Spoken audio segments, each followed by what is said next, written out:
মানে টিনেজ বয়সে হয়ে থাকে এরকম একটা ঘটনা। তখন বলতেছে যে মা ইটস সেম এরকম একটা ঘটনা আমি জীবন কাহিনীতে এরকম শুনেছি। হ্যাঁ, তো তুমি এটা শুনে দেখো, তোমার ভালো লাগবে। তো ওই যে আমার শুরু হলো নেশা। তো বেশিরভাগ সময় দেখা যাচ্ছে আমি লেখালেখি করার সময় দেখা যাচ্ছে কানের মধ্যে আপনাদের জীবন গল্পগুলো যে কোনো একটা যেটা ভালো লাগে, যেমন গতকাল রাতে শুনেছি রিমিটটা। তো ওটা শুনে আমি কিন্তু সত্যি কথা যেটা বলবো, মানে আমি প্রেশারের ওষুধ খাই, প্লাস আমার একটা নার্ভের ওষুধ আছে, তারপরে আমাকে একটা অল্প পারে ঘুমের ওষুধ খেতে হয়, কিন্তু তারপরে ভোর 5টা পর্যন্ত আমি চোখ এক করতে পারিনি। হ্যাঁ, যদি কেউ বলে যে আপনি 38 বছরের বয়স্ক মহিলা হয়ে কেন রিমির গল্পটা আপনাকে এত ইফেক্ট করলো কেন? হ্যাঁ, ওই যে রিমির কান্নাটা, এবং আমি চিন্তা করলাম আমার না কেন জানি যে কোনো কাহিনী শুনলে মনে হয় কি ওইটা মনে আমি হয়ে গেছি, এরকম মনে হয় মাঝে মাঝে আমার মনের মধ্যে। থ্যাংক ইউ সো মাচ, খুব ভালো একটা সূচনা বোধহয় হলো আজকের এই অনুষ্ঠানে। আপনার মেয়ে শোনে তার মানে এই অনুষ্ঠান? হ্যাঁ, আমার 2 মেয়ে শুনে। আচ্ছা, তো আপনার বড় মেয়ে কি করছে? আমার বড় মেয়ে এখন নর্থ সাউথে আর্কিটেকচার ইঞ্জিনিয়ারিং ভর্তি হয়েছে। ও শোনে এই প্রোগ্রামটা? জি, ও শোনে। বিউটিফুল। সো হ্যালো বলে দিলাম আমরা আমাদের এই অনুষ্ঠান থেকে। এবং আপনার ছোট মেয়েটা ক্লাস 9 এ বা 10 এ উঠবে। আচ্ছা, তো আজকে এই যে ভদ্রমহিলা যিনি আছেন রিমা, তার জীবন গল্পটা আসলে কি আমরা ধারাবাহিকভাবে আপনাদের সামনে উপস্থাপন করতে যাচ্ছি। এবং আপনি বলুন না, আপনার মতো করেই বলুন, আপনি কোথা থেকে শুরু করতে চান? অ্যাকচুয়ালি আমার শৈশব থেকে আমি শুরু করব। তো শৈশব তো আসলে খুব ছোটকালের কথা কিছু মনে থাকে না কারো, সেগুলো হচ্ছে সবার বাবা মার কাছ থেকে শুনে তারপরে হয়তো আমাদের বলতে হয় ছোটকালে এরকম করতাম ওরকম করতাম। তো আমার যতদূর থেকে মনে আছে আমি তখন থেকে শুরু করবো আর কি। তো আমি যেটা, আমার বাবা ছিলেন রোশন হারের ইঞ্জিনিয়ার।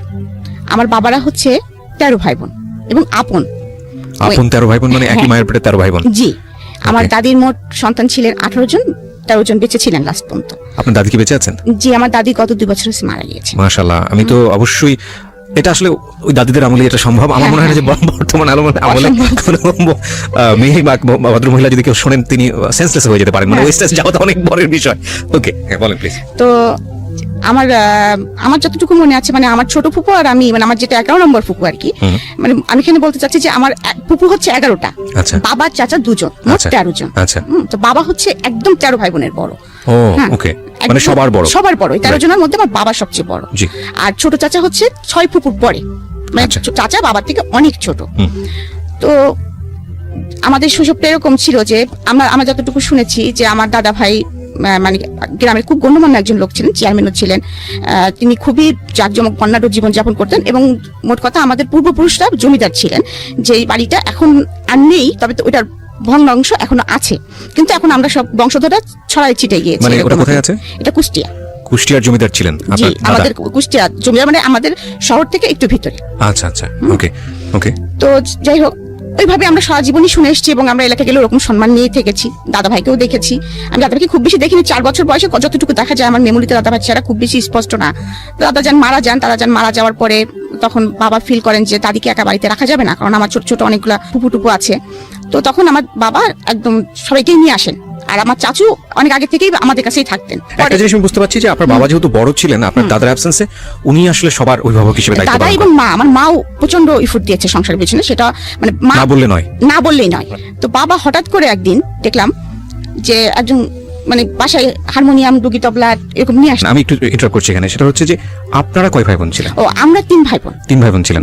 আপনি বড় সবার? না, আমার ভাই বড়, আমি মেজো, ছোট ভাই। আচ্ছা, তো আপনি যে সময় মেমোরি দিয়ে শুরু করলেন, এটা কত বছর বয়স আপনার? এটা আমার 4 বছর বয়স। মানে স্কুলে তখনও ভর্তি হননি? মানে তখন স্কুলে যাব, সেই বছরই হয়তো স্কুলে ভর্তি। ঠিক আছে, হ্যাঁ বলুন। তারপরে বাবা ডুগি, তবলা, হারমোনিয়াম নিয়ে আসছে, করছে। তা আমরা তো সবাই খুব লাফালাফি করতেছি, কারণ পাশে তো আমি একা না, আমার ছোট ছোট আরো ফুপুরা ছিল। আমি বললাম না যে আমরা সবাই একসঙ্গে থাকতাম। তো বাবা এটা দিয়ে কি হবে, তখন হঠাৎ করে পরের দিন সকালে দেখলাম যে একটা লোক আসতেছে এবং খুব মেলি ভাব আর কি। তো আমরা বুঝতেছি না, তা আমাকে এসে বলতেছে যে এই বাবু এদিকে আসো, মানে এরকম করে আর কি। নাচের শিক্ষকরা একটু এরকম মেলি ভাষায় কথা বলে। তো আমার একটু কেমন লাগতেছে, বাসায় সবাই খুব হাসাহাসি করতেছি এরকম। আবার আমাকে ওই ঘরে যখন বাবা ডেকে নিয়ে গেছে যে আজ থেকে উনি তোমাকে নাচ শেখাবেন, আর আশেপাশ থেকে ফুপু টুপুরা উকি ঝুঁকি দিচ্ছে, মানে ছোট একটা ফ্যামিলিতে যা হয় আর কি, উকি ঝুঁকি দেওয়া কি হচ্ছে ওই ঘরের মধ্যে, এরকম একটা বিষয়। তো যাই হোক, আমি একটু করে নাচ শেখা শুরু করলাম। তারপরে বাবা উনি আসেন, নাচতে আমার ভালোই লাগে, কারণ আমি যেটা শুনেছি আমি নাকি ছোটকাল থেকে মানে অনুকরণ প্রিয় ছিলাম খুব আর কি। মানে যে যেভাবে কথা বলতেছি, যে যেভাবে হাঁটতেছি তার পিস ওইভাবে দুষ্টামি করে হাঁটতেছি এরকম আর কি। আর আরেকটা কথা বলি যে আমাদের ফ্যামিলিতে যেহেতু আমার 11টা ফুপু, একটা চাচা, আর তখন শুধু ভাই বোন বলতে আমরা 3 জন, তার মধ্যে মেয়ে আমি একজন। আর আমি ছোটকাল থেকে স্বভাবত একটু স্বাধীন চেতা, কারণ আমার বড় ভাইটা অসম্ভব ভদ্র, অসম্ভব ভদ্র এবং ভালো। আর আমি দেখতাম যে যেহেতু এত বড় একটা সংসার, এখানে জেদ না করলে কিছু পাওয়া যাচ্ছে না সহজে, হ্যাঁ, খাবো না, হুমকি দিয়ে দিচ্ছি, আমাকে এখন এই নকলিশটা দিতে হবে, এরকম আর কি। তো কারণ আমাকে দিতে হলে আমার ছোট ফুপুটা হয়তো মন খারাপ করবে, কিন্তু আমার তখন তো সেই সেন্সটা নাই, আমার তো তখন সেই সেন্সটা আমার লাগবে, আমাকে দিতে হবে, আমাকে দিবা না কেন, এরকম একটা। আর বাবার সঙ্গে আমার সম্পর্কটা খুব বেশি ভালো ছিল, যার জন্য ওই রাত্রে বাবা আসলে বা যখনই সুযোগ পেতাম উটপুট করে, বাবা জানো এরকম নতুন মেকআপ বক্সটা উঠছে, বাবা জানো নতুন এই পেন্সিলটা আসছে, মানে এটা মাকে এড়ায় বাবার কাছ থেকে নেওয়া আর কি। এবং এটা যে একটা জিনিস ছিল, কিন্তু কখনোই সেই টাকাটা নিয়ে বা বাবা যদি কিনে দিত আমি একটা কিনতাম না কখনোই, কারণ ওই যে আমার ছোট ফুপুটার আমি এক বয়সে এবং আমরা একই স্কুলে দুজনে পড়াশোনা করতাম, একই সঙ্গে, এবং একটাই রিজার্ভ রিক্সা ছিল, দুজনে একটাতেই যাওয়া আসা করতাম। তো নাচ শিখছি এবং নাচ শিখতে শিখতে এক সময় মানে ওইটাই আমার ধ্যান এবং জ্ঞান হয়ে যায়, পড়াশোনাটার পাশাপাশি চলছে। আর সাথে আরেকটা আমার নেশা ছিল, সেটা হচ্ছে বই পড়া। আমি প্রচুর পড়তে পছন্দ করতাম। যেমন ছুটির দিনে আমি নিজে স্বাধীন ঘোষণা করে দিতাম, বাসায় বলতাম আজকে আমাকে খাওয়ার জন্য কেউ তাড়া দিবা না, আমাকে বসার জন্য কেউ তাড়া দিবা না, আমাকে ঘুমানোর জন্য কেউ তাড়া দিবা না, আমি আজকে স্বাধীন, আমি আয়ুব বাচ্চুর গান শুনবো, আমি আজকে স্বাধীন গল্প মানে বই পড়বো, এরকম আমার ইচ্ছা আমি সেটা করবো, আমি স্বাধীন হয়ে গেছি মোট কথা। বিকাল হলে তো আমাকে বাসায় পাওয়া যেত না, আমি তো খেলার মাঠে, হ্যাঁ, পা হাত পা ছিঁড়ে নিয়ে চলেও এসেছি, এরকম ডান পিটে টাইপের ছিলাম আর কি। তো আমাকে নাচ শেখাতে আমার টিচার এটা বুঝে ফেলছিলেন। তো ওনার অবদান আমার জীবনে অনেকখানি, মানে ওনাকে আমি গুরু হিসেবে সারা জীবন ভক্তি করে যাবো, কতদিন বেঁচে থাকবো, মানে নাচের এই গুরুকে বলছেন। জি, উনি আমাকে আসলেই নিজের মেয়ে বলবো না, মানে আমি তার শিষ্য হিসেবেই উনার মনে হয় সবটুকু আমার মধ্যে ঢেলে দিয়েছিলেন। যাই হোক, নাচ শিখতেছি তো এক সময় যে সে আমাকে একটা প্রতিযোগিতার কথা বললে, আমার বাবাকে শিশু প্রতিযোগিতা বলে যেটাকে। তো আমি করতাম বেসিক্যালি ক্লাসিক্যালের আবার 4টা পার্ট, তার মধ্যে হচ্ছে আমি করতাম কথক। জি। তো আমি ফার্স্ট যখন এরকম পার্টিসিপেট করলাম, তো সেবার আমি কিছু মানে মোটামুটি জেলা পর্যন্ত আসছি, বিভাগ পর্যন্ত আসছি, ঢাকায় এসে আমি কোনো প্লেস করতে পারিনি। আচ্ছা, মনটা অনেক খারাপ হয়েছে, স্বভাবতই ছোট বাচ্চা মানুষ কান্নাকাটি তো করবোই, কান্নাকাটি করছি। তো আমাকে উনি সবসময় ইন্সপিরেশন দিয়ে যেতেন, বলতেন না না তুমি বেটার করবা, আসলে তুমি তো ঢাকাতে শেখো না, মফস্বলের নাম শুনলে ও একটু নাক শিটকায় আর কি, এরকম করে আমাকে অনেক কিছু বলতেন টলতেন। তো যাই হোক, পরে আবার তার পরের বছর আসলাম, সেটা হলো শিক্ষা প্রতিযোগিতা, এটা স্কুল ভিত্তিক, স্কুল থেকে আসতে হয়, স্কুল থেকে নাম লেখাতে হয়। তো সেবার যখন আসলাম, তো সেবার আসার পরে আমি আমাদের জেলাতে তো আমি ফার্স্ট হলাম, বিভাগে এসে আমি সেকেন্ড হলাম। আচ্ছা, সেকেন্ড হলাম। প্রত্যেক বিভাগের ফার্স্ট যারা তারা আসবে, সেবার হঠাৎ করে আবার নিয়ম হলো যে ফার্স্ট সেকেন্ড দুজন আসবে। আচ্ছা। তো আমার বাবা আমাকে কিছুতেই নিয়ে আসবে না, তো বাবা বলছে আমার তো অফিস থেকে সময় বের করা খুব টাফ। তারপরেও বাবা আমার জোড়াজুড়ি দেখে এবং স্যারের জোড়াজুড়ি দেখে বাবা আমাকে নিয়ে আসলে। তো আমার মনে আছে যখন আমি আসলাম, তখন আমি নাচ তো আমি তুলেছি, ক্লাসিক্যালটা তুলেছি, তোলার পরে তারপরে যখন আমি রিহার্সেল করতাম, আমার একবার নাচার পরে কি দুইবার নাচার পরে আমার মনে করেন জামা চেঞ্জ করতে হতো, এমন অবস্থা, মানে ঘেমে যেতাম। আমাদের ক্লাসিক্যাল তো কতক নৃত্য, তো আমাদের কিছু কয়েকটা ওয়ে থাকে, সালামি দিতে হবে, মানে কয়েকটা নাচের কয়েকটা পার্ট থাকে যেগুলো থাকতেই হবে। তো উনি আমাকে প্রথমেই যখন দিলেন, আমি স্টেজে ঢুকবই ঘুরতে ঘুরতে, রাউন্ড দিতে, এবং এই রাউন্ডটা ছিল 34টা রাউন্ড। কতগুলো? 34টা।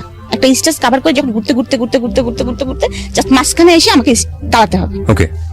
মাঝখানে এসে আমাকে ভেবে দাঁড়ায় পড়তে হবে জাস্ট। ওকে। তো এই 34টা ঘুরলেই পরে ব্যালেন্স ঠিক রাখা কিন্তু অনেক চাপ। আমাদের তো দুটো ঘুরলে মোটামুটি পড়ে যাওয়ার মতো অবস্থা। আমাদের তো আমি 4 বছর বয়স থেকে ক্লাসিক্যাল করতেছি, প্র্যাকটিস হয়ে গেছে। অনেক কঠিন একটা মানে নাচ, যখন ওই বয়সে আমার করার কথা না, উনি তুলে দিলেন আমাকে। তো আমার মনে আছে আমাদের বিচারক ছিলেন সিপি, তারপরে নিপা, শিবলি মোহাম্মদ, হ্যাঁ, আর সাথে আরেকজন ছিলেন, তার নামটা আমি মনে করতে পারতেছি না এই মুহূর্তে। তো যাই হোক, 3জন বিচারক ছিলেন। যখন আমি নাচটা শেষ করলাম, তখন আমাকে বললো, বাবু তোমার সাথে কে এসেছে? তো আমি বললাম যে আমার সঙ্গে বাবা এসেছে, মা এসেছে। বললাম বাবাকে ডাকো। তখন তো আমাদের ক্যাসেট প্লেয়ার ছিল, ক্যাসেট প্লেয়ারের যুগ আর কি। তো আমার বাবাকে ডাকলেন, ডাকার পরে কি বলবো, আমার গুরুজি আর কি বলবো, হ্যাঁ মোহাম্মদ, উনি বললেন ও এত ভালো নেচেছে আর এত সুন্দর পায়ের কাজ, আর সেকেন্ডলি ওর পায়ের কাজ আর ওর হচ্ছে আর্ট। তো আমরা বাধ্য হয়েছি যে মানে নিপাকে বলেছি তুই ওর পা দেখ, আমি আর্ট দেখি, মানে একবারে দুটা জিনিস আমরা ফলো করতে পারিনি। আমার বাবাকে এটা বললেন এবং বাবাকে অনুরোধ করলেন যে আপনি নাচটা ছাড়াবেন না আপনার মেয়েকে। সে তার পাটা খুব মানে ক্লাসিক্যালের জন্য যেটা দরকার, তার পায়ের কাজটা অসাধারণ। ওকে, চমৎকার। আমরা এখান থেকে একটা বিরতি নিতে চাই প্রিয় শ্রোতা। আপনারা শুনছেন মিস্টার ম্যাঙ্গো ক্যান্ডি প্রেজেন্টস জীবন গল্প। আপনারা বুঝতেই পাচ্ছেন যে আজকে রিমার যে জীবন গল্পটা, সেটা খুব হ্যাপি স্টার্টিং এবং খুব চমৎকার একটা ফ্যামিলিতে তার বড় হওয়া। চমৎকার বলছি এই কারণে যে আমাদের আজকের সময়ে এই শহরের জীবনে, অন্তত শহরের জীবনে কিংবা গ্রামীণ জীবনেও বোধহয় খুব একটা যৌথ পরিবার দেখা যায় না, এবং এতটা ভাই বোনের পরিবার খুবই বিরল। যৌথ পরিবারে বড় হওয়ার একটা মজা হচ্ছে যে সুখ দুঃখ আনন্দ ওখানে খুব হইচই করে ভাগাভাগি করা যায়। প্রাইজ দিলেন এবং আমাকে আমার মনে আছে অনেকগুলি বই দেওয়া হলো। হ্যাঁ, মানে অনেক, মানে কি মিনিমাম 22-23, মানে এত বড় একটা বই আমি ছোট মানুষ টেনে আনতে পারছিলাম না। আর আমি একেতেই ছোট মানুষ, আর দেখতে শুনতে তো এমনি ছোট মানুষ, কারণ আমি লম্বা হই নাই, তারপরে মানে সেই কমপ্লেন খাই নাই, বেড়ে উঠি নাই। হ্যাঁ, তো এরকম একটা অবস্থা। যাই হোক, আরো শুকনা ছিলাম তখন। তো আমি স্টেজ থেকে টেনে আনতে পারতেছি না, এটা খুব একটা হাস্যকর ব্যাপার হয়ে যাচ্ছে সবার কাছে। তো আমার, যাই হোক, বাবা আমাকে হেল্প করতেছে, করতেছে। তারপরে তো আমি রূপার মেডেল পেয়েছি, এটাও একটা খুব মানে মজার বিষয়। যখন এলাকাতে গেলাম সম্মাননা হলো, তো এইভাবে চলতেছে, আমি নাচ শিখতেছি। তো তখন থেকে আমার শুরু হয়ে গেল মনের ভিতরে একটা, মানে তখন তো ক্লাস 8-এ 9-এ উঠেছি কেবল, তো তখন তো আমি একটু একটু বুঝি। তখন কিন্তু আমার একটা, মানে মানুষের একটা এম থাকে কিন্তু, যে আমি এই লাইন ধরবো, বা আমি ইঞ্জিনিয়ার হবো, বা ডাক্তার হবো, বা আমি যে কিছু একটা হবো, আমাকে জীবন তো কিছু একটা হতে হবে। কারণ আমি দেখে এসেছি ছোটকাল থেকে যে আমার ফ্যামিলিতে আমার চাচু এস্টাবলিশড, খুব ভালো পর্যায়ে আছে, সে জয়েন্ট সেক্রেটারি, এখন হচ্ছে অতিরিক্ত সচিব। আচ্ছা। তো তখন প্রথম যখন ম্যাজিস্ট্রেট হিসেবে সে জয়েন করছিল, তখন প্রশাসন লাইনে ছিল সে। বাবাকে দেখেছি, বাবা ইঞ্জিনিয়ার। তারপরে আরো ফ্যামিলি আনুষঙ্গিক ফুপা টুপো মোটামুটি একটা নাইস ইয়া। এদিকে কিন্তু একটা বিষয় আমি আপনাদেরকে আর কি অবগত করতে চাচ্ছি, যে আমি নাচ শিখছি বলে খুব স্মুথ ভাবে শিখছি এটাও কিন্তু না। কারণ যতই হোক আমরা Bangali family, conservative family, secondly conservative, secondly যৌথ ফ্যামিলি, তারপরে আরেকটা বিষয় আছে মফস্বলে বাস করি। রাইট, মফস্বলে বাস করি। আর আমাদের যেহেতু যৌথ ফ্যামিলি, সেহেতু মানে 12 রকম মানুষ, 12 রকম মন, 12 রকম কথা। জি। তো এরকম চলতেছে। তো আমার কিন্তু মনের ভিতরে আমার একটা স্বপ্ন, মানে আমার নাচ মানে একটা স্বপ্ন হয়ে গেছে। তো চাচু তখন এই কয়দিনে কি ঘটে গেছে সেটার জন্য চাচু এসে, আর আমার অভ্যাস ছিল চাচুর পিস ঘোরা, আর চাচুর ঘাড়ে চড়ার অভ্যাস ছিল খুব বেশি। তো আমাকে ঘাড়ে চড়ায় চাচু ওই পেটে একটা এরকম ই করে বলতো রেডিও অন। হ্যাঁ, আর আমার তখন শুরু হয়ে যেত আর কি, বাসায় কদিন কি হয়েছে জানতে হচ্ছে, এটা হয়েছে, এটা হয়েছে। মা বাবাকে ধরে বকা দিয়েছিল, ভাইয়া এরকম দুষ্টামি করেছিল, কি ছোট ফুপু চাচাকে পুরা দিয়ে দিতাম আর কি। তো এরকম একটা মজার লাইফ আমার চলতেছে আর কি, খুবই মজার। মানে আমি আসলে আমার ছোট শৈশবটা মনে হয় এখনো মাঝে মাঝে স্বপ্ন দেখি। তো আমার টিচার আমাকে নাচ শেখাচ্ছেন এবং একদিন আমাকে শাস্তি দিলেন যে তুই যেহেতু এটা 30 বার প্র্যাকটিস করিসনি, তো শাস্তি আজকে সারাদিন তুই নুপুর পরে থাকবি। বললো সারাদিন তুই নুপুর খুলতে পারবি না, খাবি নুপুর পরে, গোসল করবি নুপুর পরে, এবং তোকে 100 বার প্র্যাকটিস করতে হবে। ওকে। কারণ তার আগে আমার নতুন করে একটা প্রোগ্রাম ছিল। ওকে। তো আমিও জেদ হয়ে গেল, ঠিক আছে তাই হবে। হ্যাঁ, তুমি আমাকে বকা দিলা, আমার সবসময় এরকম ছিল, তুমি আমাকে বকা দিলা, তো ঠিক আছে। তা মা এত বলছে তুমি নুপুর খুললাম, না আমি 100 বার প্র্যাকটিস করবো। ওরকমই মা হয়তো একটু খাওয়াই দিচ্ছে, খাচ্ছি, তারপর আবার ক্যাসেট ছেড়ে আবার প্র্যাকটিস শুরু করতেছি। এমন হলো সারাদিন নুপুর বেঁধে রাখাতে আমার পা ফুলে গেল। তারপরে তো যাই হোক, পরের দিন যখন আমার টিচার আসছেন, বাবা খুব রেগে গেছেন। তো তুমি এটা কি করছো, আমার মেয়ের পাটা দেখছো তুমি? তা বলে কি আমি, মানে উনি তো মেয়েলি ভাষায় কথা বলে, তা বলতেছে ভাই জান আমি তো বলছি কিন্তু ও যে গোসা করে সারাদিন পরে থাকবে আমি তো বুঝতে পারি নাই। তো যাই হোক, কালু মামা বলে যে নিজেই তেল গরম করে আনে, আমার মার কাছ থেকে তেল চাই, নিজে পায়ে মালিশ টালিশ করে। যাই হোক, তারপরে সেবার নতুন করে আমি পার্টিসিপেট করলাম এবং আমি 68 মার্ক নিয়ে সেবার আমি 3rd হলাম। আমার সঙ্গে ফার্স্ট হয়েছিলেন শাওন।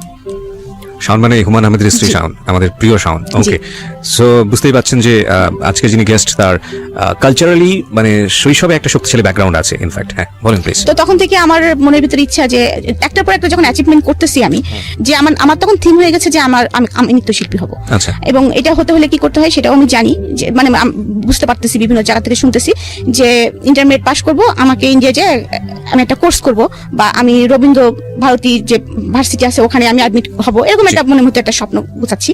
এর মধ্যে আমার বাবা ট্রান্সফার হয়ে কুষ্টিয়ায় চলে আসেন। কুষ্টিয়ায় চলে আসার পরে কিছুদিন আমরা ভাড়া বাসায় থাকি, কারণ আমরা অনেক মানুষ ছিলাম, আমাদের হতো না। তারপরে বাবা ওখানে আবার জায়গা কিনে, আমাদের কুষ্টিয়া যেহেতু হোম ডিস্ট্রিক্ট, তো সেখানে বাবা আবার জায়গা কিনে বাড়ি করে ফেলেন, একবারে দোতলা বাড়ি করেন।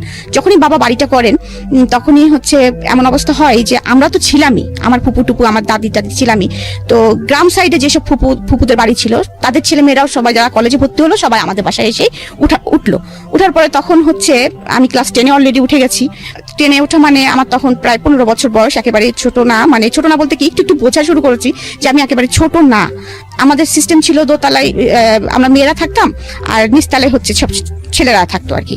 তো বাসা ভর্তি যেহেতু মানুষ, এইভাবে চলছে। কিন্তু এখন আমি যেটা বলবো সেটা হচ্ছে যে আমার কৈশোরের পদার্পণ যেটা বলবো আর কি, বয়সন্ধিকালে হচ্ছে যে আমি যে খুব সুন্দর, আমি যে অমক বা আমি তমক, এরকম কমপ্লিমেন্ট কখনো আমাকে ফ্যামিলি থেকে দেওয়া হয়নি কখনো। উল্টো আরো কমপ্লিমেন্ট পেতাম যে শর্ট এর কখনো বিয়েই হবে না, লম্বা হতাম না যেহেতু। আর যেহেতু ওই যে ডান পিঠের স্বভাবটা ছিল, তার জন্য আমি কিন্তু আমার গায়ের রং কিন্তু 2 ভাগ থেকে চাপা। তো স্কুলে যেতাম যখন, তখন দেখতাম যে কিছু কিছু ছেলেরা সাইকেল নিয়ে পিস পিস যাচ্ছে। তো মজাই লাগতো আর কি, মজা লাগতো কি রে এই ছেলেটা পিস পিস আসে কেন।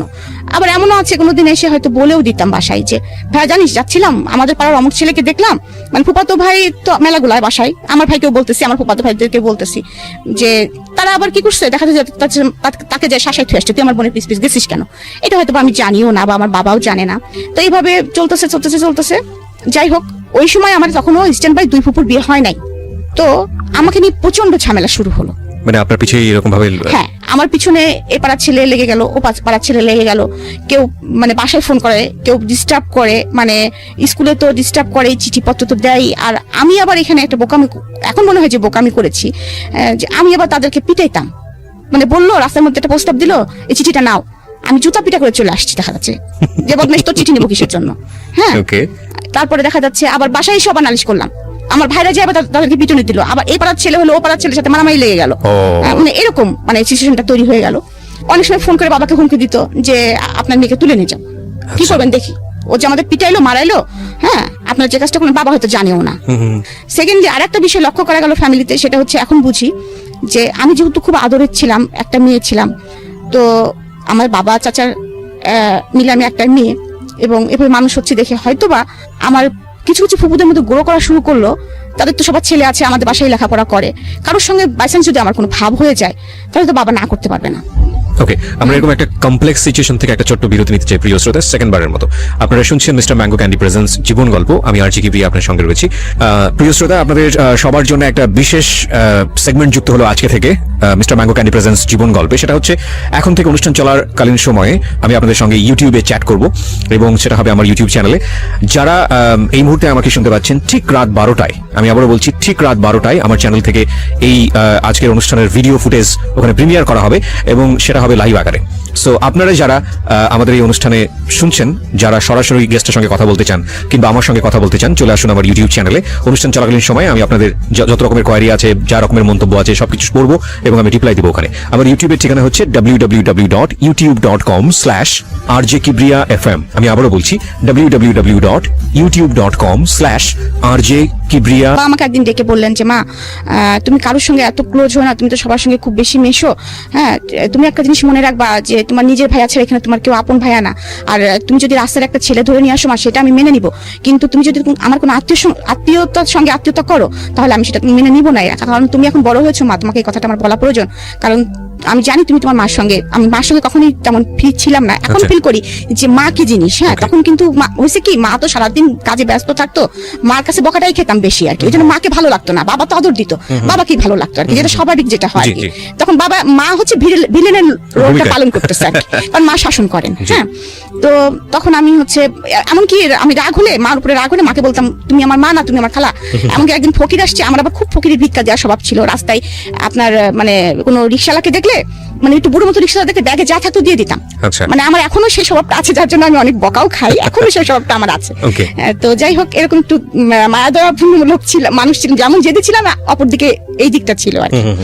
তো যাই হোক, এর মধ্যে আমার ফ্যামিলিতে খুব এটা নিয়ে খুব হইচই চলতেছে, বাবা টাইটেল দেওয়ার চেষ্টা করতেছে, পারতেছে না। এদিকে ফুপুরা বলে কিন্তু আমার ছেলে তো এরকম ভালো পাস করতেছে, আমার ছেলের সাথে বিয়ে দিয়ে দাও। ও বলে যে না ঠিক আছে মিয়া ভাই, মেয়ের নাচটা বন্ধ করে দাও, এরকম। আবার বিভিন্ন জায়গাতে বিয়ের প্রস্তাব আসে, এদিকে আবার হুমকি আসে। ইন্ডিপেন্ডেন্ট টাইম একদিন আমি তখন ফার্স্ট ইয়ারে পড়ি, তো আমি রিক্সায় করে আসতেছি। Honours first year? হ্যাঁ, অনার্স না, আমি ইন্টারমিডিয়েট ফার্স্ট ইয়ার। হ্যাঁ, তখন অনলি আমার 16 বছরে পা দিয়েছি আমি। তো আমি কুষ্টিয়া সরকারি কলেজে পড়তাম। জি। তো আমি কলেজ থেকে আসতেছি দুপুরের টাইম, একটু নিরিবিলি, 3:30 বাজতো আমাদের ক্লাস শেষ হতে হতে। আমার ছোট ফুপুর আমি একসঙ্গে যেতাম, তো সেদিন ছোট ফুপু আর জাননি কি কারণে, যে কোনো কারণে হোক। তো হঠাৎ করে আমার পিছনে একটা ছেলে ঘুরতো, এরকম, আমি নামটা এখন বলতে চাচ্ছি না। তাকে দেখে যে আমার কখন ভালো লাগেনি এটা কিন্তু বলে মিথ্যা কথা বলা হবে। মানে আমি তাহলে আপনি পুরো গল্পটাই আসলে শুনতে চাই। গল্পটা বলি এরকম, সেই ছেলেটা আমার সাথে পড়তো জেলা স্কুলে। আচ্ছা, একই ক্লাসমেট, একই পাড়ায় বাড়ি, পাশাপাশি বাড়ি আমাদের। হ্যাঁ, তো ওরা অনেকগুলি ভাই, তো আমাদের সাথে সম্পর্ক ছিল খুব ফ্যামিলিগত আর কি। হ্যাঁ, তো ও যখন আমাদের তখন আমার তো অবজেক্টিভে যুগে পাশ করা, অনুপম নামে একটা গাইড ছিল। হ্যাঁ, তো একদিন আমাকে বলতেছি মা তোর কাছে অনুপম গাইড আছে? তাই আমি বললাম যে হ্যাঁ আমি এটা কিনেছি। হ্যাঁ, তো আমার কাছে গাইডটা নিয়ে গেল, নিয়ে যাওয়ার পরে 2 দিন পরে গাইডটা যখন ফেরত দিল, আমাদের একটা চিঠি দিল। তো চিঠিটা দেওয়ার পরে চিঠিটা পড়লাম, পরে আমি তো চিঠি তো একা পড়ি নাই, চিঠিটা মানে বইটা খুলতে গিয়ে চিঠি করলে এমন একটা জিনিস আছে দেখিস, পাড়ার ছেলে। কিন্তু আমি আমার ছোট ফুপু একদম বান্ধবী। হ্যাঁ, ফুপু দেখ, মানে তার নামটা আর কি বলে ফেলতে যাচ্ছিলাম আর কি। তো ও আমাকে এরকম চিঠি দিয়েছে, ওই দেখি দেখি দেখি কি লিখেছে, যখন ওই বয়সে যেটা হয় আর কি, দুইটা চিঠি দিয়েছে, তার মধ্যে আবার আটও করেছে, দুইটা পায়রা একটা লাভ নিয়ে উঠে চলে যাচ্ছে আর কি, এরকম কিছু আর কি। হ্যাঁ, ওকে, তো ভালোবাসা না ভালো লাগা না, কিন্তু বিষয়টা হচ্ছে পেটের মধ্যে প্রজাপতি কিন্তু উঠতেছে, মানে একটু একটু ভালো লাগা তো তখন বুঝি আর কি। যাই হোক, তখন ওই পর্যন্ত তো আমি তখন ওকে বলতেছি কি, তো একদিন আমাকে জিজ্ঞেস কর, মানে ওই ছেলেটা সরাসরি একদিন আমাকে জিজ্ঞেস করে, যাই হোক সবসময় তো মাঠে খেলাধুলা হচ্ছে, দেখা সাক্ষাৎ হচ্ছে, তখন বলতেছে কি, তোকে চিঠি দিছিলাম, চিঠিটার উত্তর দিলি না। তা আমি বললাম, চিঠির উত্তর দিয়ে কি তুই জুতার বাড়ি খাবি? ভাই শুনলে তোরা কি করবে তো জানিস, মানে ওর বড় ভাই আর আমার বড় ভাই আবার একদম জানে দোস্ত। হ্যাঁ, ওকে, তখন আমি বলতেছি কি, ভাই শুনলে তোকে কি করবে জানিস, আমি লিটন ভাইকেও বলে দিবে কথা, আমার ভাইকেও বলে দিবে এই কথা। ওকে, তখন ও বেচারি আমার পিছনে এরকম ঘুরতেছে, আমি কোনো পাত্তা দিচ্ছি না, কিন্তু ভালো লাগাটা কিন্তু আমার ভিতর ভিতরে আমার একটু আছে যে ভালো লাগতেছে। ও যখন পিছন পিছন ঘুরে বা আমার বাসার সামনে দিয়ে যায়, যখন তখন কিন্তু আমি ছাদে উঠছি, দেখি যাচ্ছে, এরকম আর কি। মানে আপনার ভিতরে একটু ভালো লাগে কিন্তু আপনি সেটা বুঝতে দেন না। আচ্ছা। হ্যাঁ, বুঝতে দেয় না, কিন্তু ওই ভালো লাগাটা কি ভালোবাসা আমি এটা তখন বুঝি নাই। আচ্ছা, ইন্টারমিডিয়েট ফার্স্ট ইয়ার। হ্যাঁ, ইন্টারমিডিয়েট ফার্স্ট ইয়ার, বুঝতেছি না এই বিষয়ে কোনো, তখন তো মোবাইলের যুগ না, কিছু না, তখনকার যুগটাই ছিল তো এরকম যে একটু চোখে দেখা দেখি হলো, একটু গোপনে হয়তো একটু বাগানে আগানে যারা একটু কথা হলো, এই তোমার এই চিঠিটা এই টাইপের আর কি, পরিবেশ শুরু হয় না। তারপরে আমরা যৌথ ফ্যামিলিতে বিলং করি, রাস্তা দিয়ে হাঁটতে গেলেও দেখাচ্ছে কোনো না কোনো ভাইয়ের সাথে দেখা হয়ে গেছে, এই তো তার সাথে কথা বলছিলি, এরকম একটা অবস্থা। তো আমাদের তো কোনো রকম স্বাধীনভাবে কোনো কিছু করার পরিস্থিতি নাই। তো যাই হোক, এরকম পরিস্থিতি চলতেছে, এইদিকে আবার আমার হঠাৎ করে বাসার মধ্যে এরকম চলতেছে, হঠাৎ করে ওই ছেলেটা ভালো ছিল লেখাপড়ায়, কি হয়েছে কোনো সঙ্গ দোষে বা কোনো কিছু কারণে একটু খারাপ হয়ে যায়, মানে শুনতাম আর কি, নেশা টেশা করে। আমি যখন ম্যাট্রিক পরীক্ষা দিয়েছিলাম, তখন ওর ম্যাট্রিক পরীক্ষা দেওয়ার কথা ছিল, কিন্তু দেয়নি, এনিহাউ সে কেন কারণে দেয়নি। তো যাই হোক, কিন্তু আমার পিছনে ঘুরতোই, তা আমি মাঝে মাঝে বলতাম যে তুমি ম্যাট্রিক পরীক্ষা দিলা না, তুমি ইয়ে করলা না, তো তুমি হচ্ছে আমার পিছনে ঘুরে কি করে, তুমি তো এখন আমার জুনিয়র হয়ে গেছো। তো এই কথাগুলো কিন্তু মার কানে বাবার কানে প্রতিনিয়ত যাইতো, যে আমাকে এরকম খুব ডিস্টার্ব করতো, এবং আমি তখন কিন্তু অলরেডি তখন কিন্তু বোধ বুদ্ধি হয়ে গেছে যে না, এরকম করা যাবে না। হ্যাঁ, কারণ ও যেহেতু ম্যাট্রিক পরীক্ষা দেয়নি, খারাপ ছেলেদের সাথে মিশে গেছে, ভালো লাগাটা আমার দূর হয়ে গেছে, সোজা কথা, আর ভালো লাগাটা নাই। তো তখন একদিন আমার মা ওকে যে বলতেছে যে তুমি যে ওকে এরকম হুমকি তামকি দিচ্ছ, তুমি কি জানো বাবা, তুমি যে এমনি তোমাদের সাথে আমাদের খুব ভালো একটা সম্পর্ক, সেকেন্ডলি তোমার সাথে আমার মেয়ে বিয়ে তুমি কি পারবা, তুমি ওর থেকে ছোট ক্লাস, তুমি লেখাপড়া করোনি, তারপরে তুমি যে মস্তানি হস্তানি করে বেড়াও, আর আমার মেয়ে জুতা কয়টা আর কতগুলো জামা তুমি জানো, ও কতগুলো জুতা পরে কতগুলো জামা পরে, ওর কোনো জামার সাথে ম্যাচিং করে ছাড়া জুতা স্যান্ডেল জামা পরে না, তুমি তো এগুলো পারবা না বাবা, তুমি খালি খালি খামাখাকে কেন ডিস্টার্ব করতেছো, ও তুমি এফোর্ড করতে পারবা না। যাই হোক, আমার মা এই ডায়লগটা মনে হয় সবাইকে দিতেন, যে ফোন করতো তাকেই মনে হয় ডায়লগটা দিতেন। এটা একটা মজার বিষয় যে আমার জুতার খরচ কেউ এফোর্ড করতে পারবে না। হ্যাঁ, কারণ আমার জুতার প্রতি খুব দুর্বলতা ছিল, প্রচুর জুতা কিনতাম। যাই হোক, তো এরকম একটা পরিস্থিতি, কলেজ থেকে আসতেছি আমি, আসার পরে আপনাকে কি বলবো আর কি, হঠাৎ করে কয়েকটা ছেলে আমার রিক্সাটা ঘিরে ধরে, মানে আমি যেটা একদম অপ্রস্তুত ছিলাম, এবং পরে দেখি ওই ও আছে সাথে, তো অনেক কথা কাটাকাটি হচ্ছে ওর সাথে। আমার ও বলতেছে তুই এখনই যাবি আমার সাথে, তোকে আমি এখনই বিয়ে করবো, তুলে নিয়ে যা বিয়ে করবো, দেখি কার ক্ষমতা কে ঠেকায়। আমি বলছি কেন তোমার সঙ্গে আমি যাবো, তুমি কেন আমাকে বিয়ে করবা, আর তুলে নিয়ে বিয়ে করার কেস, তোমার বিয়ে করতে হলে আমার বাসায় আসো, খালামাকে বলো। হ্যাঁ, এরকম বলতেছি যে, আর আমি তখন বিয়ে করবো না, অসম্ভব, আমার সামনে ইন্টারমিডিয়েট পরীক্ষা, আমার একটা লাইফ পড়ে আসছে, আমি তখন বিয়ে করবোই না, তুমি তো বললে হবে না, আর আমি তোমাকে কোনোদিনও বলিনি যে আমি তোমাকে ভালোবাসি বা এরকম, তুমি আমাকে বলেছো, আমি কিছুই বলিনি তোমাকে, তুমি তো আমাকে ভেবে ফোর্স করতে পারো না। তো ওর সঙ্গে আর খুব মানে কথা কাটাকাটি হচ্ছে, এর মধ্যেই ও দেখি কি পিছন থেকে একটা পিস্তল বের করে ফেলছে। এখন ওইটা অরিজিনাল কি নকল আই ডোন্ট নো, আমি তখন তো চিনি না পিস্তল, ওইটা আমার সরাসরি মাথায় ঠাকায় বলতেছে, হয় আজকে তুই মরবি নাহলে আমি মরবো, যে কোনো একজন মরবে, মানে সেই একদম বাংলা সিনেমা মোটামুটি আর কি, যদিও বাংলা সিনেমা, কিন্তু তবু ওইটা আমি মানে রিলাইজ করতে পারতেছি যে আমি কি মুভমেন্ট আছি। যাই হোক, ওরকম যখন রাস্তার মধ্যে বিতর্কটা চলতেছে, তখন আমাদের মানে আশেপাশে যায় না কিছু ছেলে পেলে, ওরা দেখছে যে আপুর সাথে এরকম হচ্ছে, তো তারপরে এরকম ওরা আবার আমাকে আমাদের বাসায় চিনতো, আমাদের বাসায় যে খবর দিয়েছে, বলছে রিমা আপুকে কতগুলো ছেলে এরকম পিস্তল ধরছে এবং তাকে কোথায় যেন নিয়ে যাচ্ছে। তো এই কথা শোনার পরে সঙ্গে সঙ্গে মা তো ভাইয়াকে বলছে, বাসায় হইচই পড়ে গেছে, বাবা বাসায় ছিলেন না, কথা প্রসঙ্গে মা কিন্তু বুঝতে পারছে এটা টিটুরি কাজ হতে পারে। তো মা সঙ্গে সঙ্গে আমার বড় ভাই এবং লিটন মানে বড় ভাই দুজনে বলছে দেখি কোথায় আছে, দাঁড়ান বাকলাম, আপনি টেনশন করেন না, ওর এত সাহস হয়নি যে এরকম করবে। আর ও কি করেছে, আমাকে নিয়ে যে আমাদের কুষ্টিয়ার একটা বাঁধ আছে, বেরিবাঁধ, আমরা রেণুকের বাঁধ বলি, ওখানে নিয়ে যে আমাকে বসিয়ে রেখেছে যে তোকে আমাকে বিয়ে করতে হবে। তাই বললাম কি বাঁধের মধ্যে এসে আমি বিয়ে করবো নাকি, তুই আমার এখানে বসায় রাখছিস কি জন্য হয়? হ্যাঁ, তো বলতেছে না, আমার বন্ধুরা গেছে কাজী ডাকতে, আমাকে যেখানে যেতে বলবো ওখানে যাবো, তোর সাথে আমি বিয়ে করবো আজকে। তা আমি চুপচাপ বসে আছি, হাসতেছি মনে মনে, কারণ আমি জানি যে এটা হয়তো বা কখনোই ও পারবে না, কারণ আমার বড় ভাই আছে এবং তার বড় ভাই যেটা আছে শুনলোকে মেরে ফেলবে, যত মস্তানি হোক না কেন, ফ্যামিলিকে একটু সবাই ভয় পায়। তো আমি ওই আধা ঘন্টা মতো এরকম আমাকে বসিয়ে রেখেছে, আমি বসে আছি কলেজ ড্রেস পরাই, ওরকম জামা কাপড় পরাই বসে আছি। তো এর মধ্যে তো ওর ফ্রেন্ড সার্কেল দিয়ে আমার ভাইরা বের করে ফেলেছে যে রিমাকে নিয়ে কোথায় গিয়েছে তোরা একটু আমাদেরকে বল। বড় ভাইরা বললে তো অনেক সময় ছোট ছোট ভাইরা না বলতে পারে না, তখন অনেকেই বলে যে ফ্রেন্ড সার্কেল, ওদের ফ্রেন্ড সার্কেলের মধ্যে বলছে যে হ্যাঁ এরকম একটা প্ল্যান করতেছিল, আজকে রিমাকে ধরবে যদি সুযোগ পায়। তো ওকে মনে হয় যথাসম্ভব রেণুক বাদে নিয়ে গিয়েছে, ওখানে মনে হয় বাঁধের মধ্যে মানে নদীর পাশে বসে আছে মনে হয়। হ্যাঁ, ওকে রাজি করানোর চেষ্টা চলছে। আসলে আসলে ভাই এরকম কিছু না, ও যদি চাপে পড়ে হ্যাঁ করে দেয়, মানে এরকম একটা কিছু বলছে আর কি। তো আমার ভাই এবং সেই ওর বড় ভাইও, আমি দূরে থেকে দেখতেছি ওরা হেঁটে আসতেছে। তো আমি তো একদম তখন আরো রিল্যাক্স হয়ে গেছি যে ভাইরা তো আসতেছে।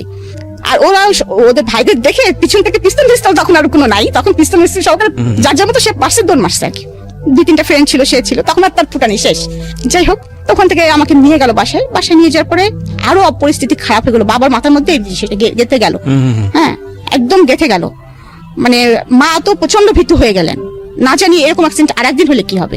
আজকে এই পাশের বাড়ির ছেলে করেছে, আরেক পাড়ার ছেলে করলে কি হবে, আরেক পাড়ার ছেলে কি হলে কি হবে, আমি মেয়েটাকে কিভাবে কি করবো, মান সম্মান। এইদিকে ফ্যামিলিতেও কারোর সাথে যদি আমার মেয়ের সম্পর্কে চলা যায় তাহলেও আমার প্রবলেম। সবার কথা হচ্ছে রাজ্য শহর রাজকন্যা, আমার মেয়েটাকে কতটুকু তারা ভালো করবে আমি জানি না, হয়তো বা আমার সম্পত্তির দিকেই আসবে। এরকম বাসার মধ্যে বাবা মা খুব দ্বিধা এবং দ্বন্দ্বের মধ্যে আছেন, খুব সমস্যার মধ্যে আছেন। মানে তারা আমাকে নিয়ে, আমি এখন ফিল করি, তখন তো অত কিছু মেয়ের জানতাম না যে কেন আমাকে বিয়ে দেওয়া হচ্ছে, কি বৃত্তান্ত। এর মধ্যে হঠাৎ করে আমার কলেজ থেকে দেখে আমার বাসায় বিয়ের প্রস্তাব পাঠানো হয়। তো আমার বাবা তখন খুব টেনশন করতেছেন, মা খুব টেনশন করতেছেন, এখন সলিউশন কি। এই টাইমে তোমার নাচটাও বন্ধ হয়ে গেছে। আমি কিন্তু মানসিকভাবে তখন কিন্তু খুবই মানে খারাপ পরিস্থিতির মধ্যে দিয়ে যাচ্ছি, কারণ আমাকে বাহার থেকে বেরোতে দেওয়া হচ্ছে না ওই কারণের পরে। সেকেন্ডলি আমার নাচটা বন্ধ হয়ে গেছে, যেটা আমার অ্যাম্বিশন, মোট কথা যে আমার প্রথম ভালোবাসা, my first love is my নাচ, সেটা আমার বন্ধ হয়ে গেছে। যেটা আমার ধ্যান জ্ঞান যেটাই বলেন, মানে আমার তখন মানসিক পরিস্থিতি খুব খারাপ, একটুতেই চিল্লাপাল্লা করি, বাসায় হইচই করি, মানে অনেক কিছু। তো একদিন এরকম বাবা মাও খুব চিন্তিত এরকম হঠাৎ করে। তো আমি একদিন বলতেছি কি যে বাবা এইসব থেকে বেরোনো যায় কি করে, তুমি আমাকে অন্য কোথাও পাঠিয়ে দিতে পারো না এই শহর থেকে, আমার না ভালো লাগে না, বাসার মধ্যে বন্দি জীবন ভালো লাগে না, আমার নাচ বন্ধ হয়ে গেছে, তুমি কি পারো না আমাকে কোথাও একটু মানে নিয়ে যেতে বাবা, আমার আসলে খুব খারাপ লাগে, আমার নাচতে ইচ্ছে করে। মানে বাসার মধ্যে আমি তখনও কিন্তু নাচি, মাঝে মাঝে মন খারাপ হলে নাচি, কিন্তু আমি তো আর সেভাবে বাইরে পারফর্ম করতে পারছি না। আমি ঢাকায় আসতে পারতাম না, আমার দেখাচ্ছে মাসে একটা করে প্রোগ্রাম থাকতো, কোনো সময় 3 মাস পরে একটা করে প্রোগ্রাম থাকতো। তো আমি তো আর ঢাকায় আসতে পারছি না, আমাকে বাসা থেকে বেরোতে দিচ্ছে না, এদিকে লেখাপড়াটা আমার হচ্ছে না ঠিক মতো। কি বলবো, তখন অনেকটাই মানসিক অবস্থা এমন ভেঙে গেছে, মানে আমি বলতে পারবো না, মানে আপনাদেরকে বোঝাতে পারবো না যে আমি মানে একটা মানে হিংস্র মানুষ থাকে না, মানুষ পাগল মানুষ থাকে না, কিছু খাওয়া নেই দাওয়া নেই, খাচ্ছি না দাচ্ছি না, কেউ কিছু বললেই ছুঁড়ে মারতেছি। এমন হয়েছে যে আমার হাতে এই যে কাটা আছে, ব্লেড দিয়ে হাতও কেটে ফেলছি। বাবাও আসলে পারতেছে না কিছু করতে, বাবাও অনেক সময় কান্না করতেছে, মাও কান্না করতেছে, এরকম পরিস্থিতি বাসায়। তো এর মধ্যে কলেজে একদিন আস্তে আস্তে একটু হওয়ার পরে তো আমার ভাইরা আমাকে সাথে করে নিয়ে যেত আর সাথে করে নিয়ে আসতো, যে কোনো একজন ভাই আমার সঙ্গে থাকতো। প্রিয় শ্রোতা, আমরা এই জায়গাটা একটা বিরতি নেব। চিন্তা করে দেখুন, একটা মেয়ে আমাদের সমাজে বড় হচ্ছে, সে যে শ্রেণীরই হোক না কেন, উনি যেই সোসাইটিতে বিলং করতেন, ওনার যে সার্কামস্ট্যান্সেস, যৌথ পরিবার, এবং যৌথ পরিবারের এরকম একটা মেয়ের দিকে এভাবে হাত বাড়ানো, এটা রিয়েলি টাফ। এবং খুব স্বাভাবিকভাবে তার ব্যাকআপটা অনেক শক্তিশালী। তার বাবার ওরসান হাইওয়েতে, তার এক চাচা সেই মুহূর্তে government officer, first class gazetted officer, সুতরাং সেই দিক থেকে কিন্তু তার একটা অনেক বড় ব্যাকআপ আছে। এবং তার যে কালচারাল ব্যাকগ্রাউন্ড, সেখানেও সে অত্যন্ত মানসিকভাবে শক্তিশালী একজন মেয়ে হিসেবে বড় হয়ে উঠছে। কিন্তু তারপরেও আমরা আমাদের সামাজিকতার কথা চিন্তা করে একটা পরিবার যখন এই ধরনের একটা ঘটনা ঘটে, কতটা ইনসিকিউর মনে করি এরকম একটা ঘটনাকে। এবং দেখুন যে এই প্রাণোচ্ছল একটা রিমাকে আমরা পেলাম শৈশবে, কিশোর জীবনের শুরুতে, একেবারে বয়সন্ধিকালের সেই সময়টাতে এসে কিন্তু একটা ভয়ানক রকম ভাবে ওকে একটা কনজারভেটিভ এনভায়রনমেন্টে বন্ধ করে ফেলার চেষ্টা করা হচ্ছে। এবং ওখানে উনি বলছিল যে আমার দোষটা আসলে কি, আমি তো কাউকে বলিনি যে আমাকে তুলে নিয়ে যাও, বা আমি তো কাউকে বলিনি যে, বা আমি তাকে লাভও করি না সেই অর্থে। তো সেই জায়গাটা থেকে এরকম একটা কমপ্লেক্সিটি তার লাইফে চলে আসলো। তার স্বপ্নের জায়গাটা, তার যে নাচ, সেটা বন্ধ করে দেওয়া হয়েছে এবং অন্যরকম একটা এনভায়রনমেন্টের মধ্যে তাকে ফেলে দেওয়া হয়েছে। এখান থেকে জীবনটা কোথায় যাবে সামনের দিকে, সেটা আমরা দেখবো ছোট্ট একটা বিরতির পর। আপনাদেরকে মনে করিয়ে দিচ্ছি, আপনারা শুনছেন মিস্টার ম্যাঙ্গো ক্যান্ডি প্রেজেন্স জীবন গল্প। আমি আরজি কিবরিয়া আপনার সঙ্গে রয়েছি। এবং প্রিয় শ্রোতা, আপনাদের সবার জন্য একটা বিশেষ সেগমেন্ট যুক্ত হলো আজকে থেকে মিস্টার ম্যাঙ্গো ক্যান্ডি প্রেজেন্স জীবন গল্পে। সেটা হচ্ছে, এখন থেকে অনুষ্ঠান চলাকালীন সময়ে আমি আপনাদের সঙ্গে ইউটিউবে চ্যাট করব, এবং সেটা হবে আমার ইউটিউব চ্যানেলে। যারা এই মুহূর্তে আমাকে শুনতে পাচ্ছেন ঠিক রাত 12টায়, আমি আবারও বলছি ঠিক রাত 12টায় আমার চ্যানেল থেকে এই আজকের অনুষ্ঠানের ভিডিও ফুটেজ ওখানে প্রিমিয়ার করা হবে, এবং সেটা হবে লাইভ আকারে। সো আপনারা যারা আমাদের এই অনুষ্ঠানে শুনছেন, যারা সরাসরি গেস্টের সঙ্গে কথা বলতে চান কিংবা আমার সঙ্গে কথা বলতে চান, চলে আসুন। পরে ঘুমাই গেলে বাবা বুক থেকে আমাকে নামাতেন। মা নাকি মাঝে মাঝে রাগ করে বলতেন, ফেলে দাও, অত বড় মেয়ে কি জন্য বুকের উপরে ঘুমায়? আবার বলতো, মা আমার বুকের উপরে ঘুমায়, তোমার সমস্যা আছে কোনো? এবং চাচার সাথে সেম এই স্টাইলটাই ছিল। চাচা যখন ভার্সিটি থেকে আসতো, মানে আমি এখনো বলছি যে আমার চাচা আর বাবার মধ্যে আমি কখনো কোনো পার্থক্য দেখি নাই। মানে আমরা 3 ভাই বোনই কখনো পার্থক্য করি নাই। চাচার সাথে জাস্ট আমার সম্পর্কটা এরকম, মানে দুইজন আমার পার্ট অফ লাইফ এরকম। তো আমার তখন এমন কিন্তু একটু মনের ভিতরে হয়েছে যে আমার চাচা কি পারে না, চাচু কি পারে না আমাকে এখান থেকে বের করে নিয়ে যেতে? চাচুর পোস্টিং ছিল তখন কুমিল্লাতে। ইভেন আমি চাচুকে বলেছি, চাচু তুমি আমাকে নিয়ে যেতে পারো না, তোমার ওখানে গেলে তো আমার এত ঝামেলা হয় না, তুমি তো একটা ভালো ইসের মধ্যে বিলং করো, আমাকে তো কেউ ডিস্টার্ব করতে পারে না, আমি তো নাচটা কন্টিনিউ করতে পারি, কুমিল্লা থেকে ঢাকা তো অনেক কাছে। জানি না কি অজানা কারণে আমার চাচু করে রেসপন্স করে নাই, মন খারাপ করছে, কাঁদছে, মা তুমি পড়াশোনা করো, মন খারাপ করো না, এরকম অনেক কথাই বলেছে। কিন্তু আমার মামারা, আমার আবার 2 মামা আর আমার মা একা, আমার মা বড়। আমরা আবার ছোটকাল থেকে দেখেছি বাবা মানে আমাদের ফ্যামিলি আর মামাদের ফ্যামিলি মনে হয়েছে এক। আমরা মানে অনেক বড় হওয়ার পরে বুঝছি যে মামার ফ্যামিলি আর চাচাদের ফ্যামিলি আলাদা, মানে এটা হয় আর কি। আমরা মনে করতাম যে একই। তো এরকম একটা পরিস্থিতি যাচ্ছে, কিন্তু মামারা কিন্তু চায়নি। যে বড় মামা কিন্তু বলেছে যে বউ তুমি যদি না পারো মেয়ে আমার কাছে দিয়ে দাও, কারণ আমার বড় মামা তখন খুলনাতে থাকতেন। এরকম পরিস্থিতি চলতেছে, কিন্তু বাবা আমাকে কারো কাছে দিতে রাজি না, কারণ আমার মানসিক অবস্থা তখন যেরকম, কারণ আমার এই মানসিক অবস্থাটা তখন অনেকে হয়তো টেক কেয়ার করতে পারবে কিনা, কখন কি অ্যাক্সিডেন্ট করে ফেলি, মানে এটা আমার বাবা বুঝতে পারতেছে না। তো এর মাঝে আমি অ্যাক্সিডেন্ট একটা করিও, সেটা হচ্ছে আমার মনে আছে আমার কাছে 700 টাকা ছিল। আমার কাছে সবসময় টাকা পয়সা থাকতো আর কি, এটা একটা বিষয় ছিল তখনকার সময়। 700 টাকা মানে বেশ কিছু টাকা আর কি। তো আমার কাছে 700 টাকা আছে, আমার পরা আছে একটা লং স্কার্ট আর একটা টি শার্ট, রাত্রে যেটা আমি পরে ঘুমাই। ঘুম থেকে উঠে তখন বাসায় কেউ কেউ উঠেছে, কেউ কেউ ওঠেনি। তো আমাদের বাসার নিচে একজন দারোয়ান থাকতেন এবং একজন নাইট গার্ড থাকতেন। তা আমাদের আবার বাসাটা অনেক পিছনে, সামনে অনেক বড় লবি এবং সামনে খুব বড় একটা গেট, ওইটা পার হয়ে তারপরে যেতে হয় রাস্তায় আর কি। কাউকে কিছু বলতেছি না, আমি একাই সকালবেলা ঘুম থেকে উঠে ওই 700 টাকা হাতের মধ্যে নিয়েছি, কোনো পার্সও না, ওই নাইট ড্রেস পরার মতো অবস্থায় আছি। ওই অবস্থায় আমি সোজা হাঁটা ধরছি, কোথায় যাবো আমি নিজেও জানি না। আমার মনে হয়েছে আমার একটু বুক ভরে নিঃশ্বাস নিতে হবে, আমাকে একটু বাঁচতে হবে, আমার ভালো লাগছে না, আমি কোথায় যাবো নিজেও বুঝতেছি না। কিন্তু কারণ আমার তো তেমন কেউ নাইও, আমার কারোর সাথে তেমন কোনো ফ্রেন্ডশিপ নেই, বা মানে ফ্রেন্ডশিপ আছে কিন্তু ওরকম আস্থা করা যায় এরকম কারো সেরকম কেউ নাই। যারা আছে সবাই ফ্যামিলি মেম্বার, আমার ফুপু, আমার ভাইরা, এরকম ফ্যামিলির ভিতরে আমাদের যত মেশা বান্ধবী কিছু আছে, তাদের বাসায় যাই টাই, কিন্তু তাদের কথা তখন মাথায় আসে নাই আর কি। আমার মনে হয়েছে কি যে ঢাকায় আমি নাচি না, আমি ওখানে গেলেই মনে হয় কিছু একটা করতে পারবো, এই চিন্তা করে বাস স্ট্যান্ডে চলে গেছি। বাস স্ট্যান্ডে চলে যাওয়ার পরে আমি ওখান থেকে একটা বাসে উঠে পড়ছি, যে বাসটা ঢাকায় যায় এটা শুনছি আমি। তো আমার তো রাত্রেও মনে হয় আমি কিছু খেয়েছিলাম না, সকালেও আমার খাওয়া দাওয়া কিছু নাই। আর তখন তো বাসে আসতে অনেক মানে হাঙ্গামা হতো আর কি, মানে ফেরি পার্টার অনেক ঝামেলা। আমার পাশে যে লোকটা বসে আছে আমি কিন্তু কয়েকবার বমি করেছি এর মাঝে, বাসের মধ্যে কয়েকবার বমি করেছি, উনি আমাকে পলিথিন কিনে দেন। আমার কিন্তু অত কিছু মনে নেই। তারপর ঢাকা গাবতলীতে যখন এসে থামছি তখন কিন্তু আমার মনে হচ্ছে যে আমি কোথায় যাব, ঢাকাও তো কাউকে চিনি না, যাবো কোথায়। হঠাৎ করে আমার মনে হলো যে আমি যখন ঢাকায় যে প্রতিযোগিতাগুলো করতে আসতাম, তখন আমি যে মামার বাড়িতে উঠতাম, তার বাসা হচ্ছে গ্রিন রোডে ছিল। আমি একটা সিএনজিকে জিজ্ঞেস করতেছি আপনি কি গ্রিন রোডে যাবেন? তো বলছে যে হ্যাঁ যাবো। তো উনি আমাকে যে ভাড়াটা চাই আমি সে ভাড়াতেই উঠে পড়ি, এবং মানে ওনার বাসা একদম রাস্তার সাথে, গ্রিন রোডের রাস্তার সাথে ছিল, এবং 7 নম্বর রোড, এটা আমার মনে আছে। আমি বলেছিলাম 7 নম্বর রোড। নিয়ে আসার সঙ্গে সঙ্গে আমি বুঝতে পারি যে এটা আমার মামার বাসা, মানে ওখানে অনেকগুলো ফ্ল্যাট, মামার ফ্ল্যাটটা চিনতে পারি। মামার বাসায় যাই, মামি আমাকে দেখে তো একদম হতভম্ব, যে কল্পনাই করতে পারে নাই আমি কোথা থেকে আসবো, একা আসছিস কি ব্যাপার। তো হয়তো বা তারা বড় মানুষ, বুদ্ধিমান মানুষ, হয়তো আমার বাবাকে জানিয়েছে এমন কিছু হয়েছে, বা বাবা বলেছে যে এরকম অবস্থার মধ্যে যাচ্ছে। তো ওখানে একদিন আমি ছিলাম, তারপরে বাবা আবার আমাকে চলে আসে, বাবা আমার সঙ্গে সঙ্গে গাড়িতে করে চলে আসে, এসে আমাকে আবার নিয়ে যায়। নিয়ে যাওয়ার পরে তখন আবার মনে হলো যে আবার কেমন যেন একটা, মানে ওইটাও একটা ভুল করতে যাচ্ছিলাম যে আমি হারাই যেতাম। তখন মনে হলো বাবা আমাকে ধরে খুব কাঁদছে, তুমি এইভাবে বাসা থেকে কেন বেরোইছো? হ্যাঁ, তোমার যদি একটা অ্যাক্সিডেন্ট হতো, রাস্তার মধ্যে কোনো অঘটন করতে পারতো, তুমি চেনো না কিছু না, তুমি কেন বের হয়েছো? তাহলে তোমাকে তো আমরা কোনোদিনও পেতাম না, তুমি কোথায় যেতা? আমার তখন আমার মনে হয়েছে তাই তো, আমি কোথায় যেতাম? তখন আমি বলছি বাবা তুমি একটা কাজ করো, আমি কি বিয়ে দিলে স্বাধীন হবো? সবাই তো দেখি বিয়ে দিলে আর কেউ কিছু, কারোর কিছু হয় না, কি কাউকে কিছু বলে না, অনেক স্বাধীনতা এসে যায়। তো আমি কি বিয়ে, আমাকে তাহলে বিয়ে দিয়ে দাও বাবা। মানে আপনি নিজেই বললেন? নিজেই বলতেছি। আচ্ছা। বাবা বলতেছে যে তোমাকে বিয়ে দিয়ে দিব, তোমার বড় বড় 2টা ফুপু আছে, তাছাড়াও মানে বাবা একটু দ্বিধা করতেছে, আবার চিন্তা করতেছে না এটাই হয়তো ওর জন্য রাইট, এমন কারণ বাসা থেকে বেরোতে পারছি না। আবার এমন কথা হচ্ছে যে আমি বিয়ে দিলে একদিনও শ্বশুর বাড়ি যে ভাত খেতে পারবে না, যে আমি কিছু করেই না। তো তার মধ্যে হঠাৎ করে এরকম একটা বিয়ের প্রস্তাব আসে হঠাৎ করে, এবং বাবাও হঠাৎ করে দেখে যে ছেলেটা অনেক ভালো, খোঁজখবর নিয়ে থাকে, এবং তাদের যে কলিগ লাইফ ছিল সবাই অনেকে বলছে যে 5 ওয়াক্ত নামাজ কালাম পড়ে, এবং খুবই ভদ্র ছেলে, এক বাপের একটা ছেলে, ওরা 5 বোন। এবং ওর বাবা এখনো চাকরি করে, কুষ্টি শহরে 4 তলা বাড়ি আছে ওদের। যদি কাশিম সাহেব আমার মেয়ে থাকতো তাহলে আমি এই ছেলেকে সাথে বিয়ে দিয়ে দিতাম, এরকম মানে তার সম্বন্ধে এরকম গুড সংবাদ পায় বাবা সবসময়। আর আমি সবসময় বাবাকে ছোটকাল থেকে কেন জানি বলতাম, বাবা আমাকে আর্মি পার্সনের সাথে বিয়ে দিও, কারণ আমি যে শর্ট ছিলাম মনে ওদের একটা কষ্ট ছিল আর কি, মানে সেই জন্য বলতাম কি বাবা আর্মি ছেলেরা তো অনেক লম্বা হয়, আমাকে লম্বা ছেলের সাথে বিয়ে দিবা। এই ছেলেটা আবার অনেক লম্বা, 5 ফিট 11। তো ওইভাবেও কিন্তু আসলে মানে আমার বিয়ে হয়ে যাচ্ছে আমি বুঝতে পারতেছি না। তো আমার মনে নেই সঠিক কারা কারা দেখতে আসছিল আমাকে। তো আমি সেদিন মনে হলো কি যে আমি একটু স্বাধীন, কারণ স্বাধীন মনে হলো কি যে অনেকদিন বাইরে যাইনি, অনেকদিন সাজিনি। আমি আবার সাজতে গুজতে খুবই পছন্দ করতাম। আমার চুলগুলো ছিল অনেক লম্বা লম্বা এবং খুব সুন্দর চুল ছিল আমার মাথায়। তো আমি মাকে বলছি, মা দেখতে আসলে কি শাড়ি পরা যায়? তো মা বলছে হ্যাঁ যাই। তো আমি বোকার মতো মার শাড়ি বাঁচতেছি, কোন শাড়িটা পরবো। হ্যাঁ মানে আমি সেদিন অনেক মানে আনন্দ পাচ্ছি কেন জানি, মনে হচ্ছে যে আমি জীবনে একটা স্বাধীন জীবন যাপন করতে চাচ্ছি। হ্যাঁ যাচ্ছি এরকম। তো আমি মার একটা শাড়ি পছন্দ করেছি, মানে সেজেছি। বাবাকে বলেছি বাবা তুমি নাস্তা কিনতে যাচ্ছ, আমার জন্য পেস্ট্রি নিয়ে এসো। আমি ওর পেস্ট্রি খেতে খুব পছন্দ করতাম। আমার জন্য গোলাপ ফুল নিয়ে এসো, আমি কিন্তু মাথায় গোলাপ পরবো, এরকম। তো যাই হোক তারা আমাকে দেখতে আসছে, আমাদের ড্রয়িং রুমটা ছিল নিচে, আমি আমার দোতলা থেকে আমাকে নিচে নামানি আসছে। ওরা আমাকে বিভিন্ন প্রশ্ন করতেছে। দু একটা মনে আছে প্রশ্ন?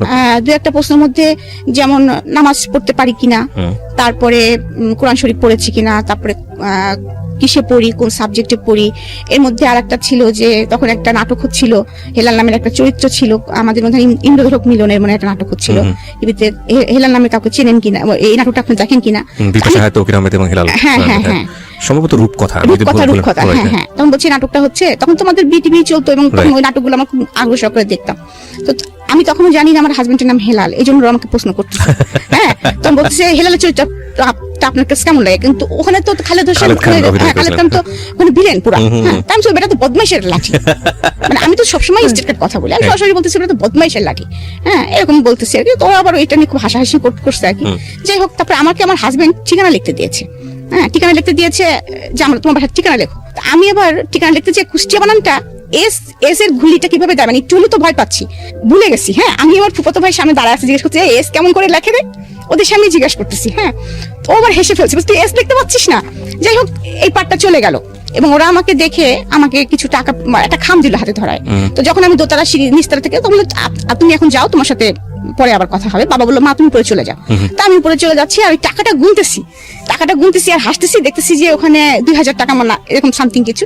এবং বলতেছি আমার ছোট ফুপু আমার সাথে আছে, আমি বলছি দেখ ফুপু কালকে যাই একটা জিন্সের প্যান্ট কিনবো, একদম ঝাঁকানাকা একটা ব্লু প্যান্ট দেখে আসছি, ওইটা আমি কিনবই। এরকম আমার যে বিয়ে হয়ে যাচ্ছে আমি এটা বুঝতে পারতেছি না। আমার একটা মা একটা সাদা পাঞ্জাবির উপরে ফেব্রিক্স করে আমাকে যে পাঞ্জাবিটা বানাই দিয়েছে না, ওইটার সাথে আমি ব্লু প্যান্ট দিয়ে পরবো, মানে এরকম করে বলতেছি। খুব খুশি হয়েছে টাকাগুলো হাতে পেয়ে। এরকম 2-3 দিন যাওয়ার পরে আবার শুনি আমাকে দেখতে আসবে। এবার কারা আসবে? এবার মুরব্বী মহলরা আসবে। আচ্ছা ওই হেলাল সাহেবের মুরব্বী যারা ছিলেন, হ্যাঁ আমার মানে শ্বশুর আসবেন, শাশুড়ি আসবেন, তার আরো খালা শ্বশুর টশুর যারা আছেন তারা আসবেন এবং তারা পাকা কথা বলবেন। এটা তো আমাকে বলা হয় না, আমাকে বলছে দেখতে আসবেন। আমি বলছি বাবা বারবার আমার যেতে ভালো লাগছে না, এদিন কি শাড়ি পরতে হবে? তো বলছি ইচ্ছে হলে পরো, না হলে না পরো। তো সেদিনও শাড়ি পরলাম, কিন্তু সেদিন আমি কেন জানি ভয় পাচ্ছিলাম। তো যাই হোক দেখতে আসে আমার শাশুড়ি, এখন জানি সে আমার শাশুড়ি, তখন আমার শাশুড়ি ছিলেন না আর কি। তো ওই মহিলাটা আমাকে বললেন দাঁড়াতে বললেন এবং হাঁটতে বললেন। হ্যাঁ তো দাঁড়াতে এবং হাঁটতে বললেন। আমার এটা খুব পেস্টিজে লেগে যায়। এবং আমার ছোট ননদ ছিল সাথে, ছোট ননদ মানে এখন সে ছোট ননদ, একটা মেয়ে ছিল আর কি সাথে, অল্প বয়স্ক। ওর সঙ্গে দেখলাম যে আমাকে মাপ দেওয়া হচ্ছে, কারণ তাদের ছেলে লম্বা, আমি শর্ট। ওরা তো প্রথমে এসে দেখে গেছে এটা। যখনই আমাকে মাপ দেওয়া হচ্ছে, আর আমার তো শর্ট নিয়ে আমার একটু প্রবলেম ছিলই, মানে মনের ভিতরে যে আমি একটু ছোট ছিলামই, আমি হাওমাও করে ওখানে কান্না করে দিছি যখন। তখন আমার বাবা আসেনি, মা তখন ওখানে ছিলেন। মেয়েরা যেহেতু উপরে বসছে আর বাবা হচ্ছে ছেলেদের নিয়ে নিচে বসছে আর কি। পরে মা কিভাবে পরে আমাকে বলছে মা তুমি ঘরে চলে যাও। আমি ঘরে চলে গেছি। তখন মা মনে হয় বাবাকে কিছুটা হলে বলেছে। তো আমার বাবা নিজ থেকেই ওনাদেরকে তখন বলেছে আমার মেয়ে আমি বিয়ে দিব না। তখন আমার শ্বশুর নাকি জিজ্ঞেস করেছে যে কেন দিবেন না? আমরা তো দেখলামই না, মামুনির মুখটা তো আমাদেরকে দেখালেন না, মেয়েরা উপর থেকে দেখেছে, ছেলেদের সামনে। তখন আমার শ্বশুরদের সামনে আমি যাইনি। তখন বলতেছে যে না আমার মেয়ে, বাবার এটা শুনে মন খারাপ হয়েছে যে আমাকে মাপ দিয়েছে ওরা। হ্যাঁ আর আমাদের ফ্যামিলির তো এরকম না, এত অড না যে এখনো মেয়ে তোমার দাঁত দেখি, মেয়ে তোমার চুল দেখি, এই টাইপের তো না। হ্যাঁ বাবার এটা অবশ্যই প্রেস্টিজে লেগেছে। তো বাবা বলছে আমার মেয়ে আমি এখানে বিয়ে দিব না। এখানে বিয়ে দিব না বলছে, আসলে আমি মেয়ে না এখন বিয়ে দিতে চাচ্ছি না, মানে কায়দা করে যা বলা হয়তো বাবা বলেছে এরকম। তখন আমার শ্বশুর নাকি বলেছে দেখেন আমরা আসলাম, ঠিক আছে মামুনিটাকে দেখি, বিয়ে দিবেন না দিবেন আপনি পরে ডিসিশন নিন, আমাদেরকে একটু এক নজর দেখতে দেন। তো আমার মনে আছে যে আমাদের উপরেও একটা বসার রুম ছিল আর কি। তো ওনাদেরকে ওখানে ডেকে নিয়ে আসা হয় এবং আমি আর সামনে যাবো না, কিছুতেই যাবো না। আমার তখন একদম শুরু হয়ে গেছে না আমি যাবো না, সামনে যাবো ওদের সামনে যাবো, ওরা আমাকে মাপ দিচ্ছে কি করছে না করছে, আমি যাবো ওদের সামনে। তো জোর করে ওয়ান কাইন্ড আমাকে ধরে নিয়ে আসা হয়। তো আমি যখন রুমে ঢুকলাম, ঢোকার পরে বসতে বললো, বসলাম। তো আমার শ্বশুর ঢাকায় নিয়ে আসেন। আমি বাবা আমার তখন আর ওইগুলো মনে নেই। আমি তখন দেখতেছি যে আমি একটু স্বাধীন হয়েছি, আমি কেনাকাটা করতে পারতেছি ধুমসে, যে শাড়িটা চাচ্ছি বাবা দিচ্ছে, যে জামাটা চাচ্ছি দিচ্ছে, মানে সবকিছু মোটামুটি ইয়ে করতেছি। এবং সোনার দোকানে যা চাচ্ছি, মানে এরকম সোনা কিনতে কিনতে আমি প্রায় 50 ভরি সোনা কিনে ফেলছি। ওকে, এমন কথা বাবাকে বলতেছি, বাবা আমার কি এই বিয়েটা পরে যখন আরেকটা বিয়ে হবে তখনও কি আবার তুমি আমাকে দিবা? হ্যাঁ। এবং so fine, this is the thing that ওনার মেন্টাল ম্যাচুরিটিটা কি ছিল। বাট এখানে আমার কথা বলার আছে, আমি জানি না যে সামনে কি ঘটবে, কজ কিছু তো প্রেডিকশন তৈরি হয়, সব মানুষেরই তৈরি হয়। যারা জীবন গল্প শুনছেন তারা হয়তো বুঝতে পারছেন যে কিছু একটা ঘটতে যাচ্ছে, যেটা হয়তো তাদের ভাবনার সাথে মিলেও যেতে পারে। কিন্তু আমার কথাটা হচ্ছে যে আপনার বাবা বা ফ্যামিলির যারা মেম্বাররা ছিলেন তারা তো আপনার মেন্টাল ম্যাচুরিটিটা বুঝতেন। উইথ ডিউ রেসপেক্ট, বাবা কিংবা মার জায়গা কখনোই মূল্যায়ন করা যায় না, যত বড় প্রবলেমই হোক না কেন, ভুল হোক না কেন। কিন্তু কখনো কখনো এই ইকুয়েশনগুলো আমাদের মতো মানুষের জায়গা থেকে, প্রশ্নের জায়গায় থেকে যায় যে যেই মেয়েটা বিয়ে ব্যাপারটাকে লিবার্টি হিসেবে দেখছে এবং একই সাথে কিনতে কিনতে এরকম মনে করছে যে মানে আরেকটা বিয়ে হলে বোধহয় আরো জিনিসপত্র কেনা যাবে, সেখানে বাবার চিন্তাটা কি বা মায়ের চিন্তাটা কি ছিল যে মেয়েটাকে বিয়ে দেওয়া মানে হচ্ছে কি করা, আমি ঠিক জানি না। হয়তো মনে করেছে যে কপাল যদি ভালো থাকে তাহলে ওই সংসারে গেলেও হয়তো এরকম আদুরি পাবে, হয়তো এরকমই মনে করেছে, কারণ একটা ছেলে শুনেছে যেহেতু। হ্যাঁ, এবং যেহেতু শ্বশুরে সেরকম বলে গেলেন যে আমি আমার মাকে দেখেছি, সো সামহাউ পজিটিভ নিশ্চয়ই ভেবেছেন, নইলে তো আসলে ওই একটা ঘটনার পরেই বাদ হয়ে যাওয়ার কথা। কথা। একটা জিনিস চিন্তা করেছিলেন যে আমি কুষ্টিয়া থেকে কুষ্টিয়া বাড়ি পড়ালেখাটা কন্টিনিউ করে নিয়ে যেতে পারবো। তারপর সেকেন্ড যখনই খুশি, আমাদের 20 টাকা রিকশা ভাড়া আর কি ডিফারেন্স, এপাড়া ওপাড়া বাড়ি, বাবা যখন খুশি তখন আমাকে দেখে আসতে পারবেন এক মাঝে অন্তপক্ষে। শ্বশুর বাড়ি থাকি, বাবার বাড়ি থাকি, পজিটিভলি চিন্তা করেছেন। চিন্তা করেছেন। তো কি হলো তারপর? শপিং এর পর তারপরে শপিং করতেছি, এরকম খুব মজা করতেছি। এবং এমনকি আমার হাজবেন্ডের জন্য একটা আংটি কিনে নিয়ে আসা হয়েছে, ঘড়ি টড়ি কিনেছে, আড়ং থেকে বাবা পাঞ্জাবি শেরওয়ানি টেরওয়ানি কিনেছে। তো আমি আবার বলছি, বাবা দেখছো ওই লোকটার আংটির উপরে একটা ঘোড়া আঁকানো, ওই লোকটার যেরকম ঘোড়ার মতো চেহারা, ঘোড়া আঁকানো, এরকম বলতেছি আর কি। বুঝিয়া তো আমার হাজবেন্ড তখন যেহেতু লম্বা ছিল, খুব হ্যাংলা ছিল, আমি খুব ভালো করে দেখিনি, ওই এক মিনিটটা দেখেছি, সেটাতে আমার যা মনে হয়েছে আমি সেটা বলেছি আর কি। তো বাবা বলেছি, মা এরকম করে বলতে হয় না, এটা কিন্তু বলতেছি, তাও বাবার মোটরসাইকেলের উপর পা দোলাচ্ছি বিকালবেলা বসে বসে, আর এরকম বলতেছি বাবাকে। যাই হোক, এরকম করতে করতে বিয়ের দিন এসে যায় আর কি। বিয়ের দিন এসে যায়, সেদিনও আমি খুব উৎফুল্ল। তো বাবা আমাকে একটা শাড়ি, অনেক শাড়ি কিনে দিয়েছিলেন, তার মধ্যে একটা শাড়ি আমি কাতান শাড়ি খুবই পছন্দ করে কিনেছি আর কি, ময়ূরাক্ষী কালার যেটা বলে, এটা সবুজও না আবার ইয়ে না, মানে এরকম আমার চয়েস লেভেলটা সারা জীবন একটু ডিফারেন্ট ছিল আমার পুরো ফ্যামিলির মধ্যে থেকে। আমি একটু সবসময় বেটার কিছু ইয়ে করতাম, তো ওই শাড়িটা পরে আছি। ওরা আবার শাড়ি যে শাড়িটা এনেছে ওই শাড়িটা আমার পছন্দ হয়নি। আচ্ছা। কারণ ওইটার শাড়িটার কালার হচ্ছে কেমন যেন একটু ম্যাজেন্টা কালার, একটু মানে লাল না কেমন যেন একটু কালার। ওরা বলতেছে বিয়ে পড়ানোর সময় মেয়েকে শ্বশুর বাড়ির শাড়ি পরতে হয়। আচ্ছা। আর আমি বলতেছি আমি শাড়ি মরে গেলেও পরবো না, আমি এটাই পরে থাকবো। যাই হোক, আমাকে কিছুতেই রাজি করাতে পারি। পরে আমার শ্বশুর বাড়ির শাড়িটা আমার মাথায় দিয়েছে। আচ্ছা। মাথায় দিয়ে তারপরে বিয়ে পড়াচ্ছে। তো কবুল বলতে হয় যে থেমে থেমে 3 বার, সেটাও আমি বুঝি না। আমি কিন্তু আমি কানবো মনে করে, আমার আশেপাশে আমার ফুপুরা, আমার মারা সব বসেছে, কিন্তু আমি কোনো কান্না করতেছি না। মানে সবাই ধারণা করেছে কবুল বলার সময় আপনি কান্না আমি মনে হয় কানবো, আমি মনে হয় কিছুটা হলে বুঝতেছি। আমার কিন্তু সেই ফিলিংসটাই নাই যে কবুল বললে যে অন্যজনের হয়ে যাচ্ছি বা একবারই চলে যেতে হবে আমাকে, এরকম ফিলিংস আমার মধ্যে কাজ করছে না। কবুলই তো, মুখ দিয়ে তো কবুলই বললে তো কি, কবুল বললে কি হয়, মানে এরকম একটা ভাব। তারপরে আমাকে কবুল বলতে বলেছে, আমি সুন্দর সুন্দর মানে বলে 3 বার কবুল বলতে বলেছি, সুন্দর করে কবুল বলেছি। তারপর কবুল বলার পরে আমি মিষ্টি করে একটু হাসিও দিয়েছি, আমার দাদু একটু আমার মুখ ধরে একটু আদরও করে দিয়েছে, এরকম আর কি।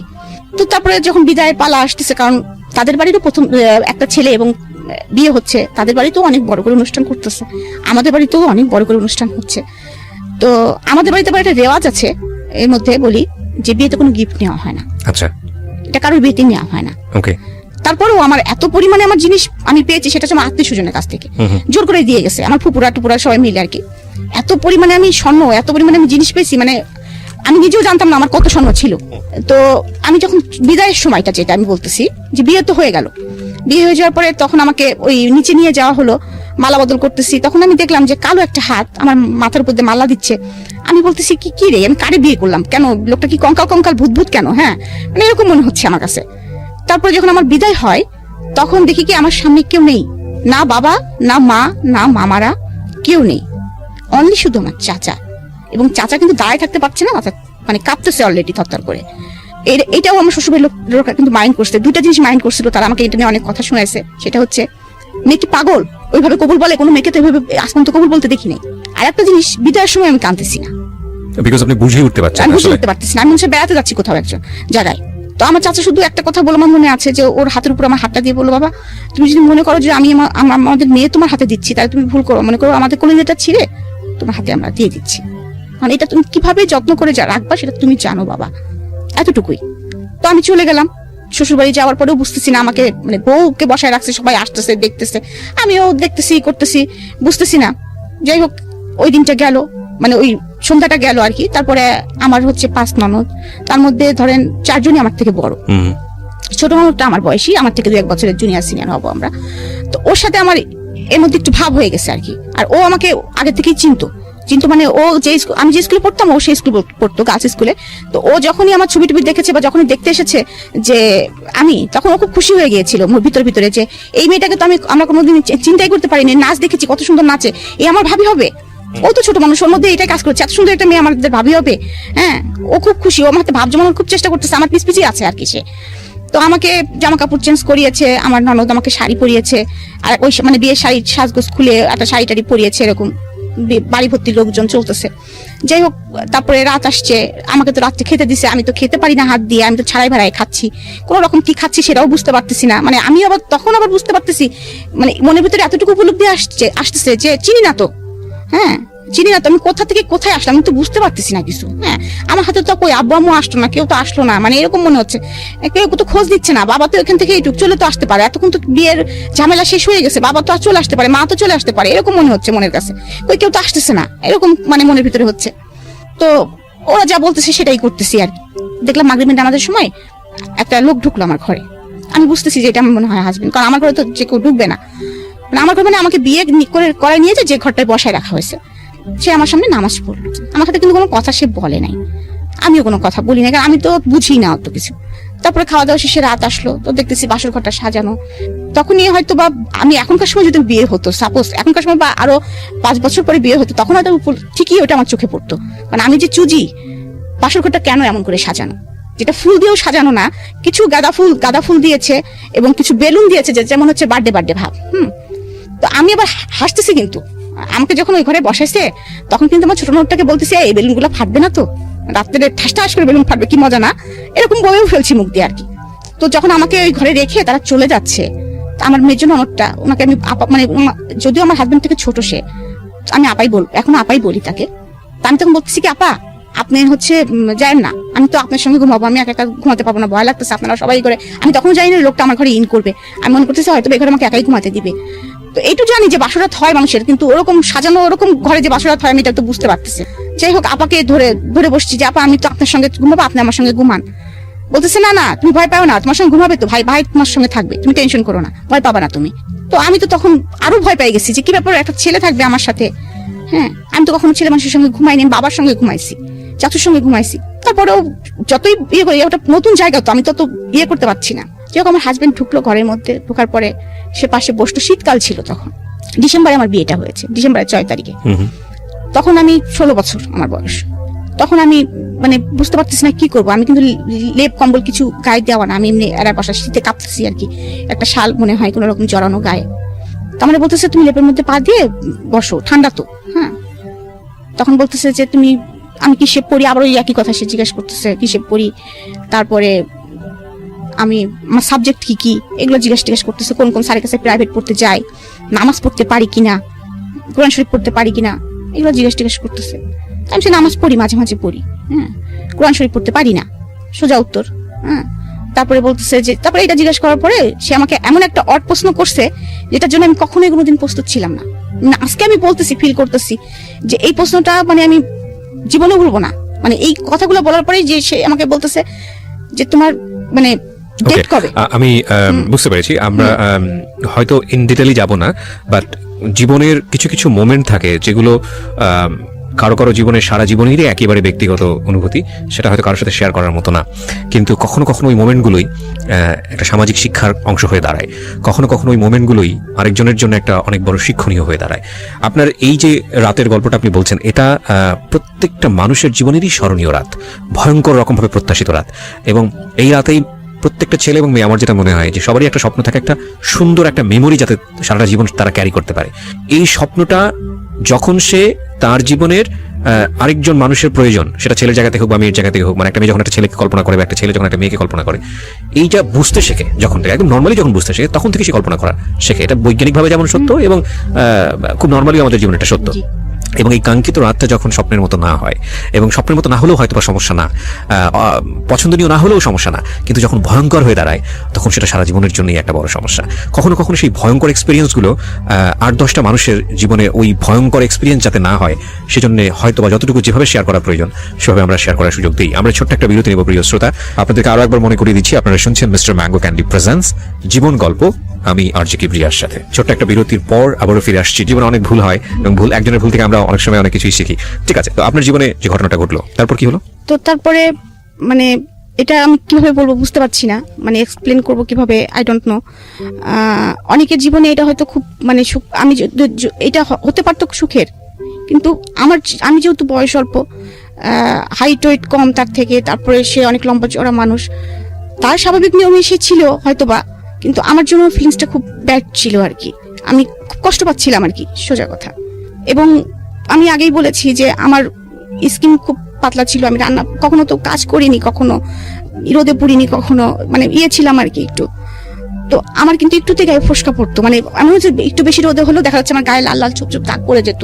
একটু বেশি রোদে গেলে বা বেশি গরম লাগলে আমি কিন্তু গরম সহ্য করতে পারতাম না, আমার নাক দিয়ে ব্লাড এসে যেত। তো উনি আমাকে যে আদরের নমুনাটা দেখিয়েছে,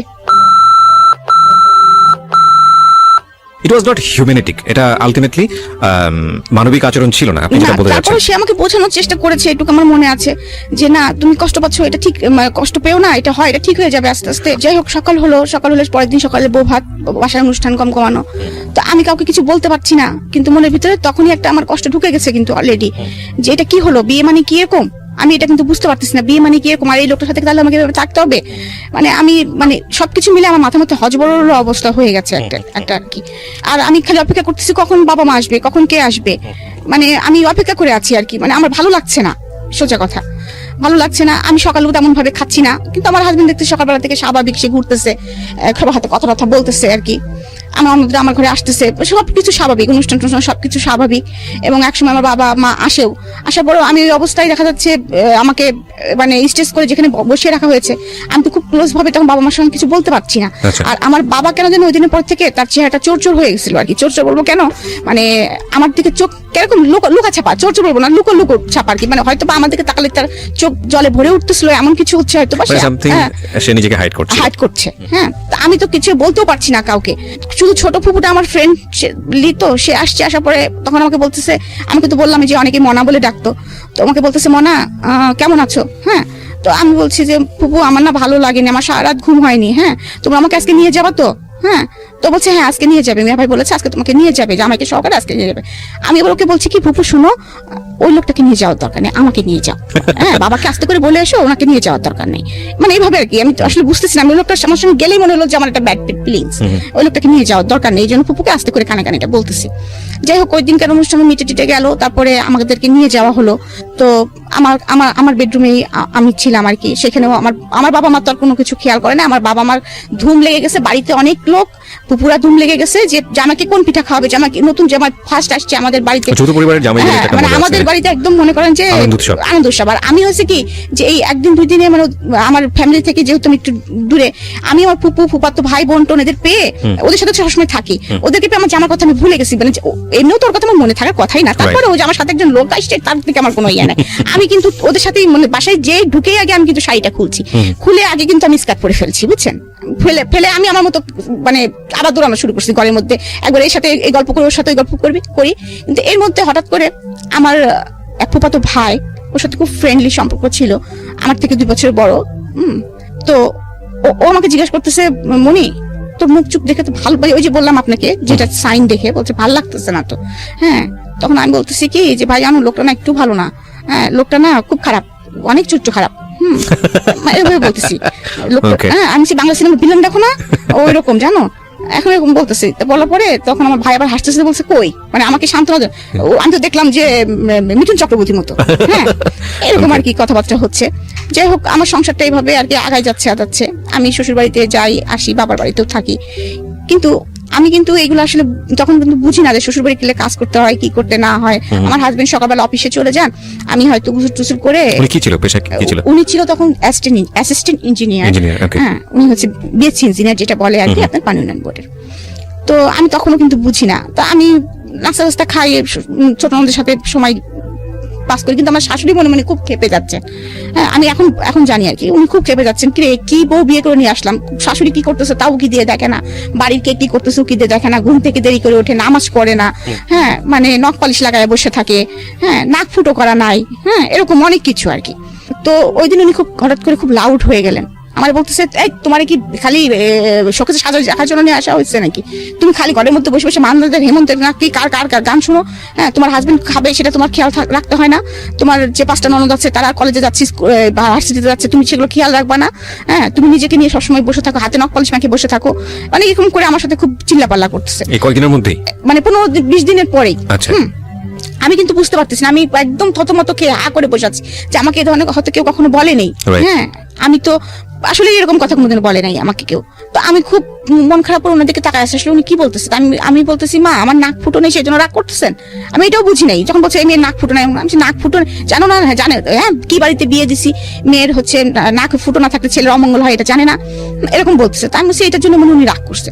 তা আমি বললাম ওই যে দিচ্ছিলাম, আমি নাক ফুটোর যখন এতই সমস্যা, আচ্ছা ঠিক আছে আমি একদম নিজের যে ঘরটায় থাকতাম, এমনকি আমি ওই ঘরে যখন যে ঘরটাকে আমাকে থাকতে দেওয়া হয়েছে, যে সেই ঘরটার পরিবেশটা এরকম ছিল যে একটা শুধু খাট, ড্রেসিং টেবিল নাই কোনো, একটা টেবিল আর একটা স্টিলের আলমারি, আর কিছু নেই ওই ঘরে।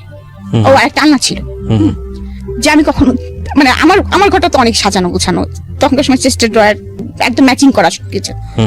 তখন এইটা আমার বাবা মা কিন্তু খেয়াল করেছে, আমার বাবা মা খেয়াল করেছে এবং তারা কিছু বলেনি, এবং তারা কিন্তু অলরেডি ফার্নিচার অর্ডার দিয়েছে আমার জন্য আর কি। এবং আমার ঘরে যে ওই বাসায় যে রঙিন টিভি নাই এটাও খেয়াল করেছে তারা, সাদা কালো টিভি দেখে তারা। ফ্রিজ একটা ছোট, কিন্তু বাড়ি কিন্তু 4 তলা বাড়ি, 2টা ফ্লোর নিয়ে আমরা থাকি, কিন্তু ফার্নিচারের ডিজাইন গুলো সব পুরাতন এরকম আর কি। আচ্ছা জাস্ট লাইক বাবারা হয়তো এটা খেয়াল করেছে। তো আমার রুমের সাথে কোনো অ্যাটাচড বাথও ছিল না, যেটা আমি কখনো কোনোদিন অভ্যস্ত না, আমি আর আগেই বলেছি, সেটা আমার একটা প্রবলেম হচ্ছিল। এখানে একটা বিষয় খেয়াল করবেন, উনি যে বিষয়গুলো আনছে ছোট ছোট করে, সেগুলো হয়তো বলার মতো না, কিন্তু খুব ইম্পর্টেন্ট দুটো মানুষের জন্য। দুটো মানুষ দুটো পরিবেশ থেকে আসছে, দুটো মানুষের আমরা বিয়ে মানে মনে করি যে দুটো পরিবারের মেলবন্ধন, এটা কিন্তু শুধু দুটো মানুষের মেলবন্ধন না, দুটো পরিবারের মেলবন্ধন। এবং অবশ্যই একটা মানুষ যেভাবে যে লাইফস্টাইলে ছিল, হঠাৎ করে এসে আরেকটা লাইফস্টাইলে মানানসই হওয়াটা খুবই ডিফিকাল্ট, সে ছেলেই হোক বা মেয়েই হোক। কিন্তু আমাদের সামাজিকতা একটা বিষয় আমরা ধরে নিই যে মেয়ে মানেই হচ্ছে তাকে মানিয়ে চলতে হবে, মেয়ে মানেই হচ্ছে সে যে পরিবার থেকে আসুক না কেন, যেটাই করুক না কেন, শ্বশুরবাড়িতে যা আছে সেটাই তাকে মেনে নিতে হবে। যদি সিচুয়েশনটা এরকম হয় যে না এখানে আসলে কিছু করার নেই, বিকজ ওনাদের কি বলা যেত এফোর্ট করার ক্ষমতা আসলে অতটুকুই, তাহলে সিচুয়েশনটা ডিফারেন্ট। কিন্তু যদি বিষয়টা এরকম হয় যে না ইউ হ্যাভ মানি অ্যান্ড আপনার সেই ক্যাপাবিলিটিস আছে, তাহলে আপনার পরিবারে যেই আসুক না কেন তাকে যদি আপনার পরিবারে সাস্টেন করতে হয়, তাহলে আপনার উচিত তার পাস্ট লাইফটা একটু হলেও স্টাডি করা, নইলে কিন্তু সে কোনোভাবেই আপনাকে বেস্টটা দিতে পারবে না। কারণ আমি যদি বলি যে একটা ছেলে হোক বা মেয়ে হোক না কেন, দেখুন যিনি এই ভদ্রলোকের সংসারে গেছেন তিনি কিন্তু গিয়ে রাতারাতি পরিবর্তন হবেন বিষয়টা কিন্তু এরকম না। তিনি তারা একদম পুরো যদি 16 বছরে বিয়ে হয়ে থাকে, উনি যেটা বলছিলেন 16টা বছর নিয়েই কিন্তু সেখানে গেছেন, হ্যাঁ। এবং এই 16টা বছরে তাকে কিভাবে ট্রিট করা হয়েছে, কিভাবে বড় করা হয়েছে, কি আচরণ তার সঙ্গে করা হয়েছে, কি ধরনের পরিবেশের মধ্যে সে থেকেছে, সে সবকিছু নিয়ে কিন্তু ওখানে গেছে। সুতরাং এটাকে যদি রাতারাতি ধাক্কার কবলে পড়ে যায় তাহলে এটার ভবিষ্যৎ ভালো হবে না, এটাই ধরে নেওয়া যায়। জানি না কি হয়েছে, ওকে বলুন। তারপরে যাই হোক আমি এগুলো কিছু বলি না, কিন্তু আমি যে আসলে আমি এখন নিজে ইমাজিন করি সেটা হচ্ছে যে ওই সময় এরকম বোবা কেমন করে হয়ে গিয়েছিলাম। হ্যাঁ না, বোবা বেশিক্ষণ থাকবে না, এটা আমরাও জানি, কারণ সিচুয়েশন ডিমান্ড হচ্ছে এমন একটা জিনিস মানুষ একটা পর্যায়ে পর্যন্ত সেভ করতে পারে। ইভেন তখন আমি মনে করি এটা সেভ না, এটা হচ্ছে জমায়। তো জমায় মানে হচ্ছে কি ধনুকের তীরটা যখন আপনি টানবেন প্রথম পর্যায়ে কিন্তু ছাড়লে আপনি এটা বেশি দূর যাবে না, তো তখন মনে হয় কি ঠিক আছে তীর তো আসবে না, কিন্তু তারপরে জমতে যখন একবার টানার পর এক্সট্রিম লেভেলে যখন টানা হবে, টানার পরে যখন ছাড়া হবে তখন কিন্তু গতিটা যায়। তো যে যত বেশি টানতে পারে, মানে যে যত বেশি সাইলেন্স থাকতে পারে, সে যখন বাস্ট হয় সে তত বেশি পরিমাণ শব্দ করে বাস্ট হয়। তো আমরা একটা জিনিস মনে করি, সেটা মেয়ে হোক বা ছেলেই হোক না কেন, যখন আমরা কারোর প্রতি অত্যাচার করছি কিংবা কেউ যখন একটা জিনিস মানিয়ে নিচ্ছে, চাপতেছে ভিতরে, চাপার ক্ষমতাটা ভালো, কিন্তু এটা যদি এমন হয় যে চাপতে অনেক দিন ধরে চাপার পরে সে বাস্ট হলো, তাহলে ক্ষতি হওয়ার সম্ভাবনাটা বেশি। তার বরং একটু চাপলে একটু বের করে দিল, একটু চাপলে একটু বের করে দিল, সেটা অন্য জিনিস। কিন্তু ওনার ক্ষেত্রে বোধহয় বিষয়টা এরকমই হয়েছে। জি রিমা, তারপর কি হলো? তারপরে আমি মানে জেদ করে ঘর আটকাই, মানে নিজের গেট আটকাই দিলাম, দিয়ে সুতো নিছি, আমার ছোট নদকে বললাম নিজের নাক নিজেই ফোড়াবেন। হ্যাঁ নিজের নাক নিজেই ফুটো করে ফেলছি। করেছেন? হ্যাঁ আমি বললাম যে বেলেট দিয়ে হাত কাটতে যখন পারি তখন তো ওই জেদ উঠলে তো আমি ওইটাও করতে পারি। তো নিজে নাক নিজে ফুটো করে ওরা আমাকে যে নাক ফুলটা দিয়েছিল সেই নাক ফুলটার সঙ্গে আবার পড়েছি, রক্ত পড়তেছে কিন্তু। My goodness. পরে এসে আমার শাশুড়িকে বলতেছি দেখছেন পড়ছি, এখন তো কিছু হবে না। আমার শাশুড়ি আমার দিকে হা করে তাকায় আছে, কি মেয়ে এটা, হ্যাঁ যাই হোক হয়তো এরকম একটা ফিলিংস নিচ্ছে। তো আমি আবার কিছুদিন পরে হয়তো আমার আম্মার ওখানে গেছি, আম্মা দেখে তো কান্নাকাটি করে অস্থির, কারণ বাবা নাক ফুটো করা পছন্দ করতেন না, আমি ব্যথা পাবো দেখে বিদায়। আচ্ছা আচ্ছা। তো সেখানে আমার নাক ফুটো করে এবং অলরেডি সেটা সঙ্গে সঙ্গে তাজা ইসের মধ্যে আমি পড়েছি, ওটা তো ঘা হয়ে মানে একটু ফুলে টুলে গিয়েছে। যাই হোক মা নাক খুলে ওয়াশ করে আবার মলম টলম লাগিয়ে যাই হোক নাকটা ঠিক করেছে পরে। কারণ আমার বাবা বাড়ি থেকে মা বাড়ি তখন তো বেশি দূর, শ্বশুর বাড়িতে বেশি দূরে না, দেখা যাচ্ছে শুক্রবারের ছুটির দিন হলেই দেখা যাচ্ছে বাবা জোর করে এসেই বলতো বাবা একটু আসো, আমার মেয়েটাকে একটু আসো, বা বাবাই আসতেন দেখতে, এরকম প্রায় হতো। আর আরেকটা জিনিস হয়েছিল কি, যে আমার বাবা আমার সুবিধার জন্য বললাম যে ফার্নিচার থেকে শুরু করে টিভি বিজিপি সবকিছু আমার শ্বশুর বাড়ি পাঠিয়ে দিয়েছেন, এমনকি ফ্রিজ পর্যন্ত। হ্যাঁ, তো তারপরে দেখা যাচ্ছে যে আমার ভাইয়ের একটা বাইক ছিল, আমার ভাইয়া কলেজে ওঠার সাথে সাথে একটা বাইক চালাতেন। আমার বিয়ের পর আমার বাবা আমার হাজবেন্ডকে একটা বাইক কিনে দেন। আচ্ছা। যে তাহলে যখন তখন আমার মেয়ের সাথে করে আসতে পারবো, আমার মেয়েকে সাথে করে একটু ঘুরবে, কারণ আমার আবার বাইকে চড়ার খুব অভ্যাস ছিল, কারণ ভাইয়াদের সাথে বাইকে চড়তাম, কোথাও নিয়ে যেতে হলে বাইকে যেতাম, বাবার সাথে আবার যেতাম, যার জন্য আমি বাইকে চড়তে খুব পছন্দ করতাম, বাবা এটা জানতো। তো এরকম মাঝে মাঝে যাওয়া হতো। কিন্তু ওনার সাথে কি সম্পর্কটা আমার কেমন ছিল, মানে ঝগড়াঝাটিও ছিল না, আবার তার সঙ্গে খুব ফ্রি ছিলাম এরকমও না, যে সংসারে কি হচ্ছে সেটাও আমি তাকে বলতাম না। মানে হচ্ছে কি, তার সঙ্গে আমার দেখা যাচ্ছে হয়তো খুব কম, ভয় পেতাম তাকে আমি, এবং কি বলে ডাকবো এটাও কিন্তু আমি বুঝতে পারতাম না। আমাকে কেউ ডাকতে বলে কোনো সময় ভাই বলে ডাকতাম, ভাই ভাই আপনাকে ডাকতেছে, আবার কখনো বলতাম কি দাদা ভাই দাদা ভাই আপনাকে ডাকতেছে, এরকম বুঝতাম না আর কি। এটার জন্য বকা খাইতাম, মাঝে মাঝে নাম ধরেও ডেকে ফেলতাম। হ্যাঁ, তো আমার শাশুড়িটা নিয়ে বকাও দিত। তো এরকম একদিন এরকম চলতেছে আমার সংসার আর কি, বকাঝকা খাচ্ছি, বুঝতে পারতেছি না কি হচ্ছে না হচ্ছে। আম্মার কাছে মাঝে মাঝে যাই বলতেছি, আম্মা এরকম বকা দেয় কেন ওনারা, আমি তো কাজ করতে পারি না, হ্যাঁ এরকম বলি।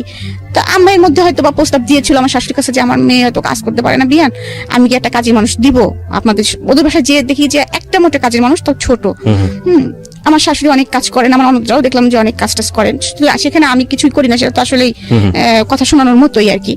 যাই হোক আমার ব্যাচেলর তখন সেটা মনে হয়েছে আর কি। হ্যাঁ, তো তারপরে এরকম করতে করতে তারপরে হঠাৎ করে একদিন আমার শাশুড়ি বললো, হ্যাঁ তুমি একটু রান্না বাড়া দেখো না, এরকম যাই হোক এরকম বলতেছে।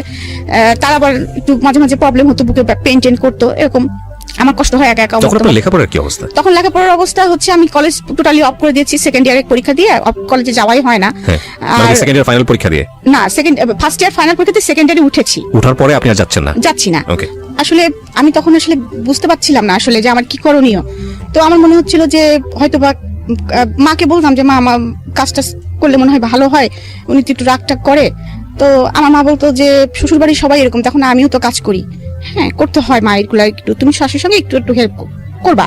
এখন হেল্প করা বলতে আমার মা তো অতটা বোঝে নাই যে হেল্প বলতে কি বোঝাচ্ছে আর কি, হয়তো বা শাশুড়ির সঙ্গে একটু করলাম, কিন্তু হেল্প বলতে আমি বাড়ির একটা বউ, আমার যে এত দায়িত্ব আমি কিন্তু তখন কিন্তু বুঝতে পারতেছি না যে বাড়ির আমি একটা বউ, আমার 5টা ননদ, আমার অনেক দায়িত্ব, এবং আমার শাশুড়ি একটু অসুস্থ, আমাকে অনেক দায়িত্ব নিতে হবে, এটা কিন্তু আমি বুঝতে পারতেছি না। আর আমার হাজবেন্ড কোনো, যাই হোক, এবং আমার হাজবেন্ড এটাও বুঝতো না যে একটা বউয়ের বা একটা মেয়ের অনেক কিছু লাগতে পারে।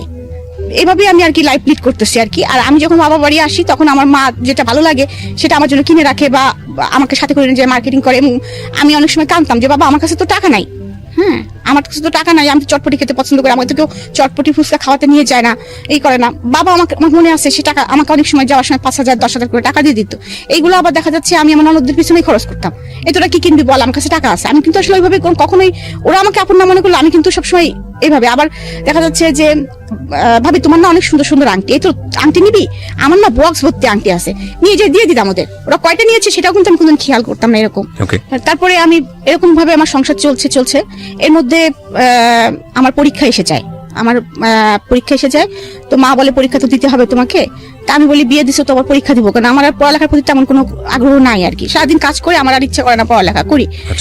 তো আম্মা কি করতেন, আমাকে দুপুর মানে 4টার দিকে এসে নিয়ে যেতেন, প্রাইভেট পড়ায়, আবার আম্মা আমাকে মানে সন্ধ্যার পরে যখনই প্রাইভেট পড়া শেষ হতো মা আমাকে দিয়ে যেতেন। এটা নিয়েও কথা শুরু হলো আর কি, যে পাড়ার লোকজন কি বলতেছে, প্রতিদিন একটা মা তার মেয়ের বাসায় আসতেছে, হ্যাঁ এটা তোমার মা, আমি তো আমার মা তোমাকে প্রাইভেট পড়াতে নিয়ে যাচ্ছে। তারপরেও এটা নিয়ে কথা শুরু হলো, তাও আমাদের বাসায়। তারপরেও সেটাও কোনো রকম ওভারকাম করে তারপরে পরীক্ষার হলে পরীক্ষা দিলাম। যাই হোক আমার আশা ছিল যে আমি পাশ করবো, আমার কোনো রকমের আশা ছিল না আমি পাশ করবো। তারপরেও আমি যেদিন রেজাল্ট বের হয়, আমাদের শ্বশুরবাড়িতেই আছি, তো রেজাল্ট বের হয়েছে, আমার রেজাল্ট এসেছে উইথ হেলথ। কোনো কারণে ঝামেলা হয়েছে, so you have to find out this. পরে দেখেছি আমার রেজাল্টটা একটু ভুল ছিল, মানে আমার অ্যাডমিট কার্ড, রেজিস্ট্রেশন কার্ড আর অ্যাডমিট কার্ডের মধ্যে একটা সাবজেক্টে একটা গন্ডগোল ছিল আর কি। তো গন্ডগোল ছিল, ওইটা আবার ঠিক করে দিয়ে আসেন বাবা, ঠিক করে দিয়ে আসার পরে তারপর 15 দিন পরে আমার রেজাল্ট কলেজে আসে। তখন দেখা যায় যে আমি ফার্স্ট ডিভিশন পেয়েছি। ফার্স্ট ডিভিশন পেয়েছি। তো তখন যখন আমি ফার্স্ট ডিভিশন পেয়েছি তার 15 দিন পরেই আমি কিন্তু অলরেডি তখন প্রেগনেন্ট। Okay. তখনও কিন্তু আমি বুঝতেছি না যে আমি প্রেগনেন্ট। ওকে, বিয়ের কতদিন পরের ঘটনা এটা? এটা 11 মাস। 11 মাস, ওকে। 11 মাস পরে, কারণ আমি তো বললাম ওই যে ফার্স্ট ইয়ার থাকতে বিয়ে হয়েছে, সেকেন্ড ইয়ারে উঠেছি, তারপরে তো পরীক্ষা দিয়েছি, এর মাঝে 11 মাস গেছে, কারণ আমাদের ক্লাস তো বেশি দিন আমরা পাই না। তো যাই হোক, আমি প্রেগনেন্ট, আমি তো সেটা বুঝতে পারতেছি না। ওই যে বললাম আমার রান্না করতে হয়, করতে হয়, তো রান্না করতে গেলেই আমার মানে গন্ধ শুনলে আমার বমি আসে। আমি দৌড়াই চলে যাই বাথরুমে, এই করি সেই করি। তখন একদিন আমার শাশুড়ি আমাকে বলতেছে, তুমি এরকম করো কেন, খালি বমি করো কেন? আর এর মধ্যে কিন্তু আমার শারীরিক কন্ডিশন অনেক খারাপ হয়ে গেছে, অনেক অনেক।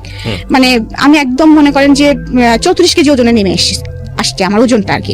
একেবারে ছোটখাটো মানুষ ছিলাম, তারপরে আর কিছু খেতে পারি না, শুধু বমি করি। তো আমি বুঝতেছি না। তারপরে আমার শাশুড়ি আমাকে জিজ্ঞেস করতেছে যে তুমি এরকম করো কেন, তোমার কি শরীর খারাপ লাগে না, কি হয় তোমার, তুমি এরকম করো, দৌড়াও, খালি বাথরুমে দৌড়াও কেন খালি? তখন আমি বলতেছি কি জানি মা, আমার কোনো কিছু গন্ধই সহ্য হয় না, কিচ্ছু ভালো লাগে না, খালি বমি আসে, আমি কিছু খেতেও তো পারতেছি না। হ্যাঁ, তখন আমার শাশুড়ি মনে হয় মুরব্বী মানুষ তো, হাজার হলেও তিনি একটু সন্দেহ করছেন। তো যাই হোক, আমাদের পাশে ফ্যামিলি একজন ডাক্তার আছেন, ডাক্তার ভাই বলি আমরা, তো ওনার কাছে আমাকে পাঠান। ওনার কাছে যখন পাঠান তখন উনি আমাকে প্রেগন্যান্সি টেস্ট দেন। এখন তো ধরেন অনেক প্রেগন্যান্সি টেস্টের অনেক সিস্টেম হয়েছে, তখন তার কোনো সিস্টেম ছিল না, তখন তো একদম ল্যাবেই যেতে হতো ইউরিনটা নিয়ে। তো বলে যে পরের দিন সকালবেলা এরকম ইউরিনটা নিয়ে ল্যাবে দিলে নাকি রেজাল্ট, আমার হাজবেন্ড সে রেজাল্ট নিয়ে এসেছে, পজিটিভ আসছে আর কি। আচ্ছা, পজিটিভ আসছে, তো সেটা নিয়ে আবার ডাক্তার ভাইয়ের কাছে দেওয়া হয়েছে। তখন ডাক্তার ভাই আমার শাশুড়ি বলছে আমি যেতে পারবো না, যেহেতু এরকম একটা বিষয়, তোমাদের হাজবেন্ড ওয়াইফের বিষয় যেহেতু, তো তোমরা দুজনা যাও, ডাক্তার ভাইয়ের কাছে তোমরা দুজনাই যাও। এবং ডাক্তার ভাইও চাচ্ছিল যে আমার হাজবেন্ড যাক।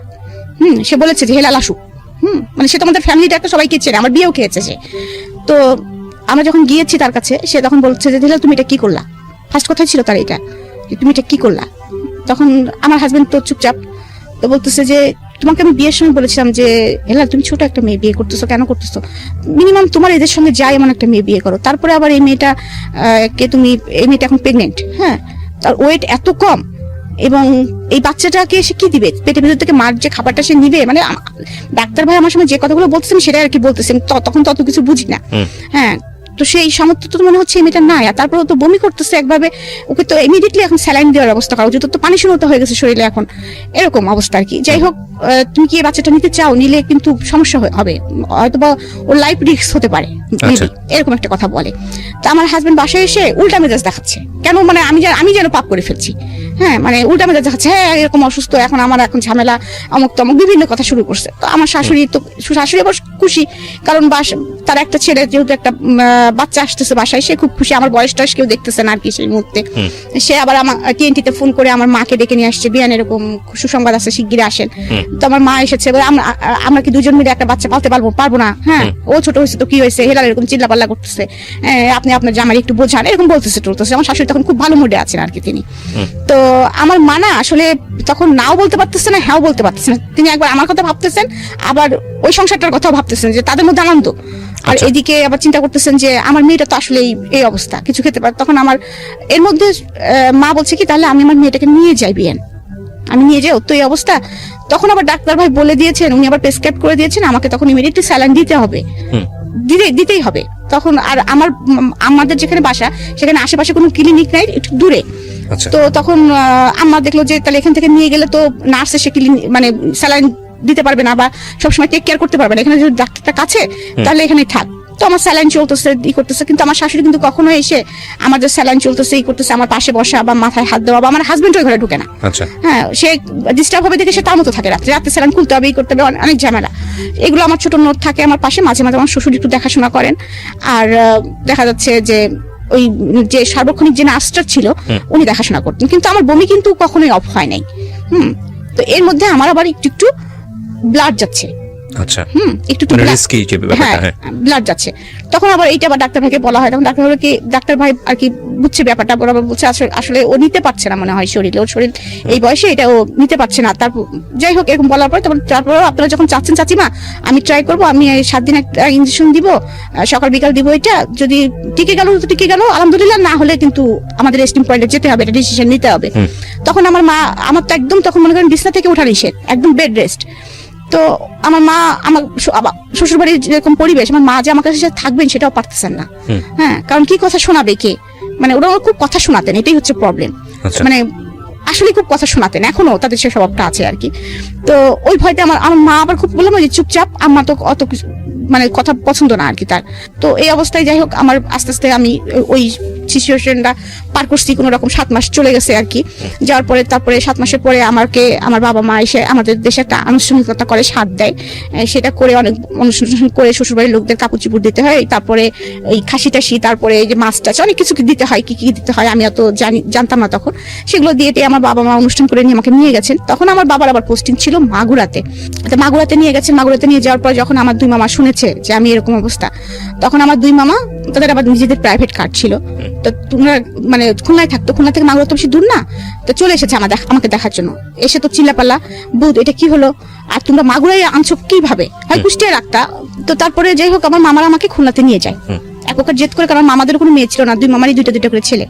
তো ওখানে যে আমার হাজবেন্ডের পোস্টিং তখন আবার বাগেরহাট, আচ্ছা, তার জন্য একটু সুবিধা। তো যাই হোক আমার বেবিটা হলো, মানে আমি বেবিটা হতে যে অনেক কষ্ট পেয়েছি। বেবিটার ওয়েট অনেক বেশি ছিল, মানে কারণ আমার বেবিটা কিন্তু এখনো 5 ফিট 5 ইঞ্চি 5.5 ইঞ্চির উপরে লম্বা। আচ্ছা, আমার ফার্স্ট মে। ওকে, তো এখন নর্থ সাউথে পড়ছে। জি জি, ওকে। সো প্রিয় শ্রোতা, আমরা এখানে একটা বিরতি নিতে চাই। কোথাকার গল্প কোথায় গিয়ে ঠেকেছে সেটাই হচ্ছে দেখার বিষয়। আমরা আরো আধা ঘন্টারও বেশি সময় আপনাদের সঙ্গে আছি, এবং আপনারা যা ভাবছেন গল্পটা লেগেছিল আর কি, এটাই স্বাভাবিক, কষ্ট লাগাটাই স্বাভাবিক। হ্যাঁ, আমি হচ্ছে বাচ্চা মানুষ করতে তখন তো অত এক্সপার্ট না, তা আমাদের ওখানে বেশি থাকতাম, কখনো শ্বশুরবাড়ি যেতাম, কখনো আমাদের এখানে থাকতাম। তো এরকম করতে করতে সময় যাচ্ছিল, কিন্তু হচ্ছিল কি আমি শ্বশুরবাড়ি যখন থাকছিলাম তখন তো আমার ননদদের আরো বিয়ে হয়েছে, সবারই বাচ্চা কাচ্চা আছে। আমার বাচ্চাটা যদি একটু ভুল করে ফেলতো বা একটু অন্যায় করে ফেলতো, আমি কেন জানি তখন আমি খুব ক্রেজি হয়ে গিয়েছিলাম। আর আমার হাজবেন্ড তো বাসায় থাকতো না, আমি শ্বশুরবাড়ি থাকতাম। আমার লেখাপড়া কিন্তু তখনও কন্টিনিউ, হ্যাঁ, আমি কিন্তু তখন অলরেডি পড়তেছি, হ্যাঁ পড়তেছি, বাচ্চা সামলাচ্ছি এবং সংসার, তখন কিন্তু আমি পাকা গৃহিণী হয়ে গেছি। এবং এরকম করতে করতে আমি হচ্ছে যখন মাস্টার্স পরীক্ষা দিব আর কি, ফাইনাল দিব, আমার বড় মেয়েরা ছোট মেয়ের বয়সে ডিফারেন্স হচ্ছে 4.5 বছর। তখন আমি সেকেন্ড বেবি কনসেপ্ট করি। তো তখন সেকেন্ড বেবি কনসেপ্ট করলে তখন সবাই খুব খুশি হয়ে যায়, কিন্তু আমি খুশি হই না। এবার আমি আর খুশি হই না। এবার আমি বুঝে গেছি মাতৃত্বের কি কষ্ট, আর আমি বুঝে গেছি যে সংসারে আমার কি অবস্থান। এর মাঝে আর একটা কাহিনী আমি বলি। আমার ছোট ননদ যেটা আর কি, যেটা আমার খুব ভালো সম্পর্ক ছিল, তো সেটা সাথে আমার ফুফাতো ভাই, মানে ওরা রিলেশন ছিল, ওরা চলে যায় দুজন আর কি। এটা ফ্যামিলি থেকে না বলে চলে যায়, এবং দোষটা সম্পূর্ণ আমার ঘাড়ে পড়ে যে আমি তাদেরকে বের করে দিয়েছি, যেটা হয় আর কি। এবং এটা নিয়ে অনেক গ্যাঞ্জাম হয় ফ্যামিলিতে, অনেক কিছু হয়। আমাকে আমার হাজবেন্ড মারধরও করে। হ্যাঁ, তারপরে একটা টাইমে আমার বাবা কিন্তু আমাকে নিয়ে আসা, মানে ওরা আমাকে রাখবে না, ওদের মেয়েকে ফেরত না দিলে, মানে এরকম ফ্যামিলি আর কি ট্র্যাজেডি চলতেছে। আমার হাজবেন্ড আমাকে মিনিমাম মনে হয় 6 মাস দেখতে আসেনি, আমার বাচ্চাটার কোনো খোঁজ নেয়নি, কোনো কিছুই করেনি আর কি, সোজা কথা। তো তার মধ্যে আমার বাচ্চাটা, আমি মা বাবার কাছেই ছিলাম। তো এর মধ্যে তারা উকিল নোটিশও কিন্তু পাঠিয়ে দিয়েছিল যে আমাকে ডিভোর্স দিবে। হ্যাঁ, কিন্তু আমার বাবা খুব আপসেট হয়ে গিয়েছিল তার মধ্যে, যে ডিভোর্স দিবে এরকম একটা বিষয়, আমি যেটার জন্য এতদিন এত কষ্ট করে মেয়েকে সংসার করাচ্ছি। তারপরে এইভাবে যাই হোক থার্ড পার্সন মিলে সবকিছু মিলে একসময় যায় আবার জোড়াটা লাগে আর কি, কোনোভাবে এনিহাউ জোড়াটা লাগে। এর মধ্যে আরো তো মনের ভিতরে বিষ ঢুকে গেছে আমার অলরেডি, যে যেই লোকটা আমার 6 মাস খোঁজ নিল না, আমার বাচ্চাটাকে একবার দেখতে আসলো না, আমি তো কিছুতেই ওর সাথে উকিল নোটিশ পাঠিয়েছিল, এটা আমি জানতাম না। এটা আমি জানতাম না। তো হঠাৎ করে তাদের যেভাবে হোক ফ্যামিলি মিউচুয়ালের মধ্যে যখন আসলো, তখন আমার শ্বশুর বললো যে আপনারা নিয়ে গিয়েছেন, আপনারা দিয়ে যাবেন। এবং আমি সেদিনটার কথা আমি কখনোই ভুলব না, যেদিন আমার ননদ চলে যায়, সেদিন আমাকে সারাদিন ঘরের মধ্যে আটকায় রাখা হয়েছিল, কিছু খেতে দেওয়া হয়েছিল না, এবং আমাকে আমার হাজবেন্ড মারধরও করেছিল, এবং সেই সাথে আমার বাচ্চাটাকে আমার কাছে দেওয়া হয় নাই সারাদিন। তো ওই অবস্থায় যে অনেক কিছু হয়েছে, অনেক সেটা আমি এখন এত বিস্তারিত হয়তো বলতে পারছি না, মানে কিভাবে গিয়েছে আমি বলতে পারবো না। অনেক কষ্টে ওখান থেকে আমার বাবা ভাই আমাকে অনেক কষ্ট ওখান থেকে নিয়ে আসে আর কি। এবং আমি এক কাপড়ে চলে এসেছিলাম, আমাকে ওরা কোনো কাপড়, আমি খালি পায়ে এক কাপড়ে, আমার বাচ্চাটা সহকারে, বাচ্চাটাকেও দিচ্ছিল না তারা। অনেক কষ্টে আমি ওখান থেকে আমার বাবা মাকে বের করে নিয়ে চলে আসে।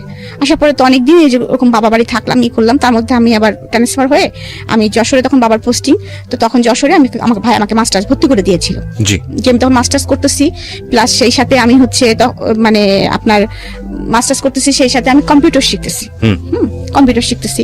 তো আর বাচ্চাটা নিয়ে লাইফ লিড করতেছি, এবং মনে মনে একটা সিদ্ধান্ত নিয়ে ফেলছি। তখন তো একটু ম্যাচুরিট হয়ে গেছি, যে আসলে তোর কাছ থেকে কোনোদিন ভালোবাসা পাইনি, ওর কাছ থেকে আমি এটাই আশা করতেছিলাম যে হয়তো এরকম ব্যবহারই সে আমার সাথে করবে, তো আমি আমার বাচ্চাটাকে নিয়ে আমি এক প্রকার চলবো আর কি, এরকম একটা চিন্তা ভাবনা করতেছি।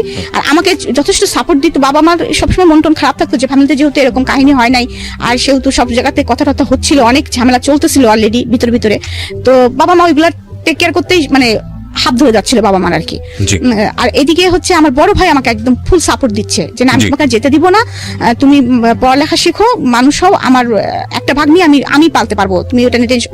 এমনকি আমার মেয়েটা মানে আমার বড় ভাইয়ের কাছে ঘুমাতো, খেতো, মানে ওর বড় মামাই ওর জান, মানে ওকে আমার কাছে দিত না বড় ভাই এরকম। আচ্ছা। তো এভাবে থাকতে থাকতে হঠাৎ করে কি একদিন ডিসিশন হয়, আমরা ঈদ করতে বাড়ি গেছি, হঠাৎ করে আমার বাবা আমাকে ডেকে বলে যে তুমি মা তোমাকে ওই বাড়িতে যেতে হবে। আমি বললাম কখনোই না আব্বা, ইম্পসিবল, আমি আর ওই বাড়িতে সংসার করতে পারবো না এত কিছুর পরে, আর ওরা আমাকে মেরে ফেলবে। আমার মনের মধ্যে ভয় ঢুকে গেছে যে ওরা আমাকে মেরে ফেলবে। তখন আমার বাবা আমাকে জড়ায় ধরে কান্না করে বলতেছে যে মা তুমি কি আমাদের তোমার চাচার আমার সবার কি মৃত্যু মরামুখ দেখতে চাও, নাকি তুমি তোমার সুখটা বেছে নিতে চাও? তো অবভিয়াসলি তখন মানে কি মনে হয়েছে আমি জানি না, কারণ বাবাকে আসলে তো আমি খুবই ভালোবাসতাম, আমি মানে এখনো ভালোবাসি। ইস্টার্ন ভাই আমাকে যদি কেউ বলা হয় তো আমি বাবা, আমাকে যদি বাচ্চাদের নামও বলা হয় তবুও বলবো আমার বাবাকে আমি বেশি ভালোবাসি। এবং আল্লাহর কাছে আমি মাঝে মাঝে এমনও বলি যে আল্লাহ, যে আমার বাবা যদি মৃত্যু হয় সেদিন যেন আমারও মৃত্যু হয়। আর মানে একদম হোপলেস হয়ে যাই, আমি তখন বলি যে আমি যাবো বাবা, আমি বলি যে বাবা আমি যাবো, যাই হোক না কেন আমি যাবো। তো আমি যাই, এবং আমার শ্বশুরদের কন্ডিশন আমাকে নিতে আসবো না, আপনাকে দিয়ে যেতে হবে। তো আমাকে দিয়ে আসে আর কি। এসে পরে আমার অত্যাচারের মাত্রাটা মানে আপনারা ইমাজিন করে নেন, আরো চরম আকারে পৌঁছায়। আমার বাচ্চাটা ঠিক মতো খাওয়া দাওয়া হয় না, মানে আর আমাকে সারাদিন যেভাবে তারা টর্চার করে, মানে কি আমি 2 দিন 3 দিন দেখাচ্ছে খেতে বসছি, এমন একটা কথা আমার শাশুড়ি হয়তো বলছে যে এই মেয়ের কোনো বিশেষ আছে, যে মেয়ে আমার মেয়েকে বের করে দিতে পারে, সেই মেয়ে আমাকে বিষ দিয়ে মেরে ফেলবে না, পানের মধ্যেও বিষ দিয়ে মেরে ফেলতে পারে। আমার শাশুড়ি আবার পান খেতেন, ওর হাতে কিছু খাওয়া যায়, আমাকে দিয়ে রান্না করাতেন, আমি আবার আমাকে এই কথাগুলো শোনাতেন। হ্যাঁ, তো এরকম পরিস্থিতির ভিতরে আমি যাচ্ছি আমার মানে মনে হচ্ছে যে মানে কোনো কুল কিনারা নাই, আমার মনে হচ্ছে এরকম। তারপরে যাই হোক এর মাঝে কিছু একটা হয়ে মিল মহব্বত হয়, যাই হোক আবার সংসার করতেছি।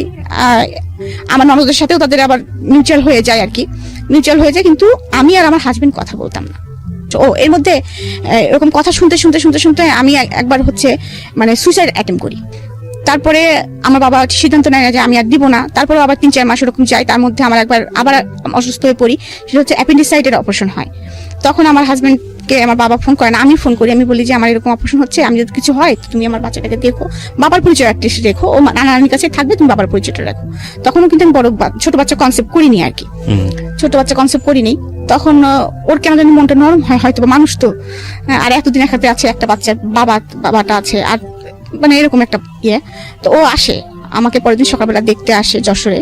দেখতে আসার পরে ও দেখে তারপরে বাসায়, যে ও যখন বাসায় যায় আমাদের বাসা থেকে, তো আমার শাশুড়ি আবার দেখছে যে এইটা সুযোগ। তো ও আমার শাশুড়ি আবার আমার হাজবেন্ড নেই দেখে তার জামাই মেয়েকে সে ডেকে নিয়ে আসছে, সে যে তখনই চলে যাবে এটা তারা বুঝতে পারে নাই। আমার হাজবেন্ড বাসায় ঢুকিয়ে দেখতেছে যে বাসায় তার মানে আমাকে নিয়ে গেছে, নিয়ে যায় আমরা দুজন বাসার মধ্যে ঢুকতেছি, এবং রাস্তায় কিন্তু আমাকে বলতেছে বারবার যে তুমি কিন্তু যাই মার কাছে মাপ চাবা, তুমি কেন সুইসাইড অ্যাটেম্প করতে গেছিলা, এটার জন্য তুমি মার কাছে মাপ চাবা, আমরা বিপদে পড়তাম না, এরকম ভাবে আমাকে বোঝাচ্ছে আর কি। তো যাই হোক আমি ঢুকেই আমি ঠিক আছে মার কাছে আমি মাপ চাবো। হ্যাঁ, আমি গেছি, যাওয়ার পর ঢুকতেই দেখি যে ওরা আমাদের বাসায়। তখন বাসার পরিস্থিতি আরো অন্যরকম হয়ে যায়। তখন হয় কি আমার হাজবেন্ড ফুল ক্রেজি হয়ে যায়, আমার ঠিক আমিও ভাইলেন্ট হয়ে যাই, সেও ভাইলেন্ট হয়ে যায়, যে যার জন্য এত কিছু হইলো তারা কিভাবে এক্স্যাক্টলি, মানে তোমরা যদি মেনেই নিবা তাহলে এত সাফার অভিনয় করলা তোমরা। আর আমার মেয়েটাকে আমার হাজবেন্ড বলতেছে আমার ছোট দুধের শিশুটাকে আমি কেন এত কষ্ট দিলাম, আমার ওয়াইফ কেন আমি এত কষ্ট দিলাম, আর সেটা তুমি করতে আমাকে, আমি বড় ভাই আমাকে একবার বলছো যে ওরা আসতে চাইবে, ওদেরকে মেনে নেওয়ার দরকার, বা আমার শ্বশুর শাশুড়িকে এত হেয় করলা কেন, এত কথা শোনাইলা কেন তাদেরকে, কেন শোনাইলা আমাকে, তো এবার অনেক ছোট করছো তোমার। তাহলে এখন তো আমার তো শ্বশুর বাড়িতে কখনো তোমাদের যেতে হবে না, কিন্তু আমার তো যেতে হবে। তখন তো তারা যদি কথাটা বলে যে আমার মেয়ের তো কোনো দোষ ছিল না, তখন আমি কি বলবো, কি উত্তর দিব? তো এটা নিয়ে অনেক বাসার মধ্যে অনেক ক্যাচাল হয়, হয়। তারপরে আমার হাজবেন্ড সরাসরি জিজ্ঞেস করে যে হ্যাঁ ওরা দুজন আবার খুব নমনীয় হয় হয়ে আমার কাছে মাপ চাই, ওর ভাইয়ের কাছে মাপ চাই। তখন আমি একদম ভ্যালেন্ট হয়ে বলি কি আচ্ছা তোরা যে বলছিস যে আমি তোদেরকে বের করে দিছি বাসা থেকে, আমি কি বের করে দিছি, আমি কি জানতাম কিছু? তখন ওরা আমাকে বলে কি যে, তখন আমার ছোট ননদ বলে কি না আমি আসলে এটা ক্রেজি ভাবে বলছিলাম, তখন আপনার উপর আমার রাগ হয়েছিল, কারণ এই কথাটা যখন বাসায় জানাজানি হয়ে যায় আপনি ভাইকে বলে দিছিলেন, ভাই আমাকে রাত্রে মারতে গেছিল, তো আমার উপর আপনার উপর আমার খুব রাগ হয়েছিল, আমি চিন্তা করছিলাম এটা শোধ তুলবো, সেই জন্য আপনার দোষটা দিয়েছিলাম। তা আমি তখন আমার হাজবেন্ড এটা শুনছে, শোনার পর বলতেছে তুই এটা কাজ করছিস রনি। হ্যাঁ, যাই হোক এটা নিয়ে অনেক কিছু হয়, সব সত্য আর কি সামনে চলে আসে যখন, তখন যাই হোক আমার হাজবেন্ড একটু সফটনেস দেখায় এবং সে বলে যে আমি থাকবো না, আমি কাল সকালে আমার বউ বাচ্চা নিয়ে আমি চলে যাব।